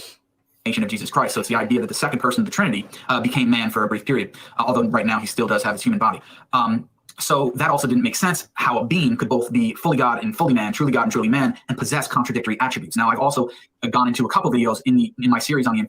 I have to be very honest. When it comes to the Trinity and the resurrection and the sacrifice, I feel like I understand where people are coming from. It's confusing. It may sound contradictory, but when it comes to the nature of Jesus, the dual nature or the united dual nature and things like that, I don't see why that should be such a no-go in theology. But that's just me. Yeah, so he doesn't understand why the incarnation is problematic. Well, AP, if you want to actually learn something, watch some of the videos in my video, or maybe I can teach you. Contact me. Maybe I'll give you some classes on the incarnation. Of why it is problematic. Maybe watch some of my debates and some of my videos on it. But the fact of the matter is he thinks that, the Trinity and the crucifixion, he could see, well, yeah, that doesn't really make sense, but the incarnation doesn't. Well, how about the fact that you have one single person who has two sets of contradictory attributes? A single person is simultaneously omniscient and ignorant, omnipotent and weak. I mean, how many different examples should I give of these two sets of contradictory attributes? And also the fact that he supposedly is one person, even though prior to the incarnation, he was a person because the Son, the second person of the Trinity, became flesh. He was a person prior to the incarnation. He took on, according to orthodoxy, a human body, a human soul, and a human spirit. Or if you think the spirit and the soul are the same, fine. Either two elements or three elements. Those, do we ask, are they sufficient for human personhood? Well, yes, because what's a human person? He's those two or three elements. Well, if those two or three elements, a soul, a spirit, and a body, are sufficient for human personhood, and Christ or the Son took that on, well, then that would be a person, in which case there would be two persons. The Son, who was a person prior to the incarnation, takes on what is sufficient for human personhood. So then you have a divine person plus a human person, which equals two persons. But guess what? Orthodoxy says there was only one person with two natures in version of the incarnation. So that's called the two sons worry or the Nestorianism problem, which Nestorianism was a heresy that said Christ was two persons. So there's so many problems with it, but you don't know, AP, because you don't know Christian theology. You don't even know your own belief system and why you believe what you believe, because you couldn't even tell me whether or not my pen was necessary or contingent. And yet you're going to deconstruct me and my conversion? Get out of here, dude. I don't know. Incarnation, explain in more detail why I think it's problematic. And On that Chronic Son said, "Oh, this is not a live stream." Okay, still love you. It is a live stream. Hey. contradictory. So if you're interested, you can go check out those videos. But just again, for the sake of time, I would say that the incarnation for me doesn't make much sense. And the third thing is the atonement. This is another fundamental pillar. It's the idea that an innocent man, Jesus, the second person of the Trinity, became a man and died on the cross for the sins of mankind. And so for me, it didn't make sense. And I think even with the biblical portrayal, especially in the Old Testament, when you look at passages in Deuteronomy like that express the idea that the son shall not be put to death for his father, but each man will be put to death for his own sin, not for the sins of the other. And so for me, it didn't make much sense how an innocent man would be put to death for the sins of all of the guilty. And somehow that is the pinnacle of justice. For me, that seems to be the opposite of justice, that an innocent man should not be put to death for all of the sins of the guilty. And that somehow would appease God's wrath, and then he would have mercy on us. For me, that didn't make sense, and it still doesn't make sense. Now, what's the Quran? I agree with that mostly. I think one of the So he agrees with me on that. things that don't make sense to me about Christianity and Christian belief and Christian core doctrines is the death and resurrection of Jesus Christ. Of course, this was very oversimplified how he told it, but I don't think that it was his intention to clarify and to tell to explain the doctrine extensively. But yeah, I would agree that is a very complicated and to me a part that doesn't really make sense. But again, I hope this is not Christianity is bad, therefore Islam. Portrayal of these three things. First of all, the Quran explicitly rejects the idea of a Trinity. We believe in Tawheed, which is basically the uniqueness and the ultimate oneness of God. We worship and serve God alone, and we believe that God is not three persons in any way. He's just completely one. Now, this is expressed in the Quran in chapter 112, Surah Ikhlas, verses 1 to 4, which says, "Qul huwa Allahu ahad, Allahu samad, lam yalid wa lam yulad wa lam yakun lahu kufuwan ahad." And so in this surah, it says, say, He, Allah, is one. He is the eternal or the self-sufficient. In verse number 2. Verse number 3, he begets not, nor is he begotten. And this is explicit denial of the idea that the Son was eternally begotten of the Father, like you find in the Nicene Creed and the Creed of Constantinople.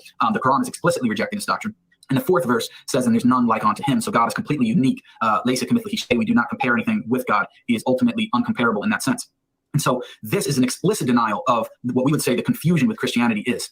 Okay, so that's the first thing, that it rejects the Trinity and it sets up a unique and undeniable oneness of God in the Quran, which makes much more sense and is in line with arguments that we give from natural theology for a creator God. Okay, so far it is just basically attempting to refute Christianity, or not even refuting Christianity, it's just arguing against Christianity from an Islamic point of view, and therefore arguing that Islam is rather true or more true than Christianity, as it seems.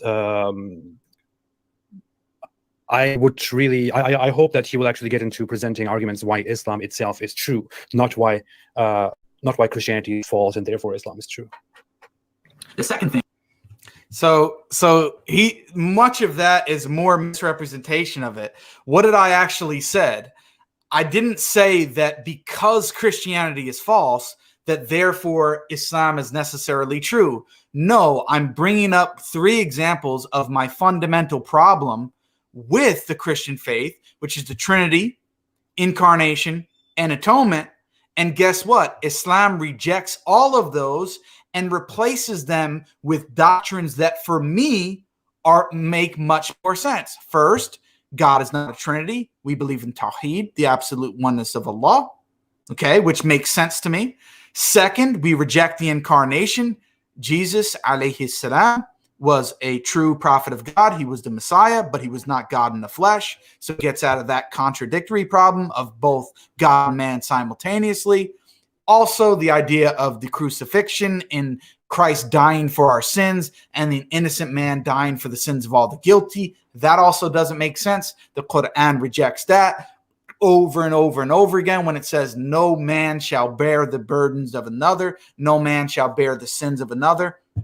So rejects all of these doctrines and replaces it with doctrines that make sense. Jesus was the Messiah, but he wasn't God on earth, rejects the Trinity and establishes Tawheed, and also says that people will be judged according to their deeds and the fact that they believe and worship the one God and do good deeds. To me, those make all more sense.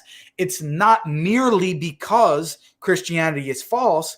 It's because the things that I think make Christianity fundamentally false, Islam rejects them and establishes things that are rational and seem to be obviously true to me. Also, that I said that Islam is more closely in line with natural theology. And this was a point that I was making in my discussion with James White. And what AP needs to understand why we argue for a necessary being typically. Okay? Because the gap between arguments from natural theology and the Quran or Islam are very small. But the arguments or the gap between natural theology and Christianity is vast, because you're not going to get from natural theology an argument for the Trinity, generally speaking. And James White admitted this, that it's due to special revelation, not general revelation. You're not going to get that for the incarnation. You're not going to get it for many of their fundamental doctrines. But the fundamental doctrines of Islam can be rationally comprehended from creation alone, apart from special revelation. Now, we do need special revelation for other things. Yes, that's definitely true. But the bare fundamentals of it can be rationally affirmed. Okay, so that's the point. So the whole rest of the video, and I'm going to cut it there. We don't need to go through it, because he just pretty much straw man's me the rest of the time and says, oh, what Jake is saying is that because Christianity is false, Islam is true. No, I'm not arguing that. My primary point is the gap between general revelation and the special revelation of Islam is rather thin. So we can get there from a lot, and there's not much more that needs to be affirmed. That was the first point. The fundamentals can be known and don't contradict natural theology or general revelation, what we can know about God through reason and creation, apart from specific special revelation. And then what is found in the special revelation confirms that, makes sense, and it's not because it rejects what Christianity says. It's because it's true, because I actually believed it was true based on rational argumentation. So he totally misrepresents me. But again, it could be just because he's just dense. He just doesn't get these things. He just might misrepresent me because he truly is inept and he can't get it. But again, we just need to remember this pen, my friends, because AP does not know if my pen is necessary or contingent. Thank you very much. So that's it, guys. We're verging on 2 hours here. I think that's enough. I think everybody's had enough apostate profit for today at least, and probably from the past few weeks, honestly. But I think I've established a few things. The guy isn't here for genuine conversation. He's not serious. He's a fraud. He's dishonest. And he's totally inept when it comes to these conversations. He should stay off YouTube because he's not ready for this stuff. And I mean, what else can you say? I put all the evidence out there for you guys. There's much more. I could have gone into much more detail. But like I said, I think enough is enough. I think that you guys got the picture. But so somebody asked, where was it? Thought I saw a good comment there, but I might have lost it. Anyway, guys, probably be doing a stream sometime later in the week. I'm actually, Asadullah is in the chat, so I put a couple of comments on the stream, but I want to say salam to him. I believe, and he can correct me if I'm wrong, but in the chat this Friday, inshallah, I will be on the arena on Hamza's Den with Brother Hamza, and I think Asadullah is going to be there as well. So I look forward to sharing the stream with him on Friday, inshallah. So that should be interesting. So make sure you guys check that out. I may do another stream at some point before that, but I'm not really sure yet. We'll see how it goes. So just be on the lookout for that.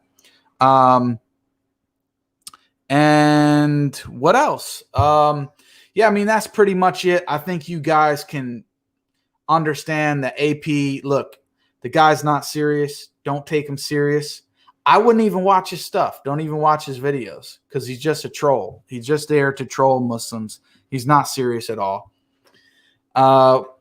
You know, the other thing I want to say is I probably missed a lot of super chats because when I get in the zone on the roll here, it's hard to really address them. Many of the ones that you guys said were just kind of comments or just to support me and my channel, which I really do appreciate. And, you know, may Allah reward you guys for that. So, you know, those super chats do really help out a lot. Also, consider hitting the join button at the bottom of the screen, and you can join to become a member to support the channel, as well as also in the description of the video, and I put it in the chat as well, a link to the Patreon to where you can help support as well.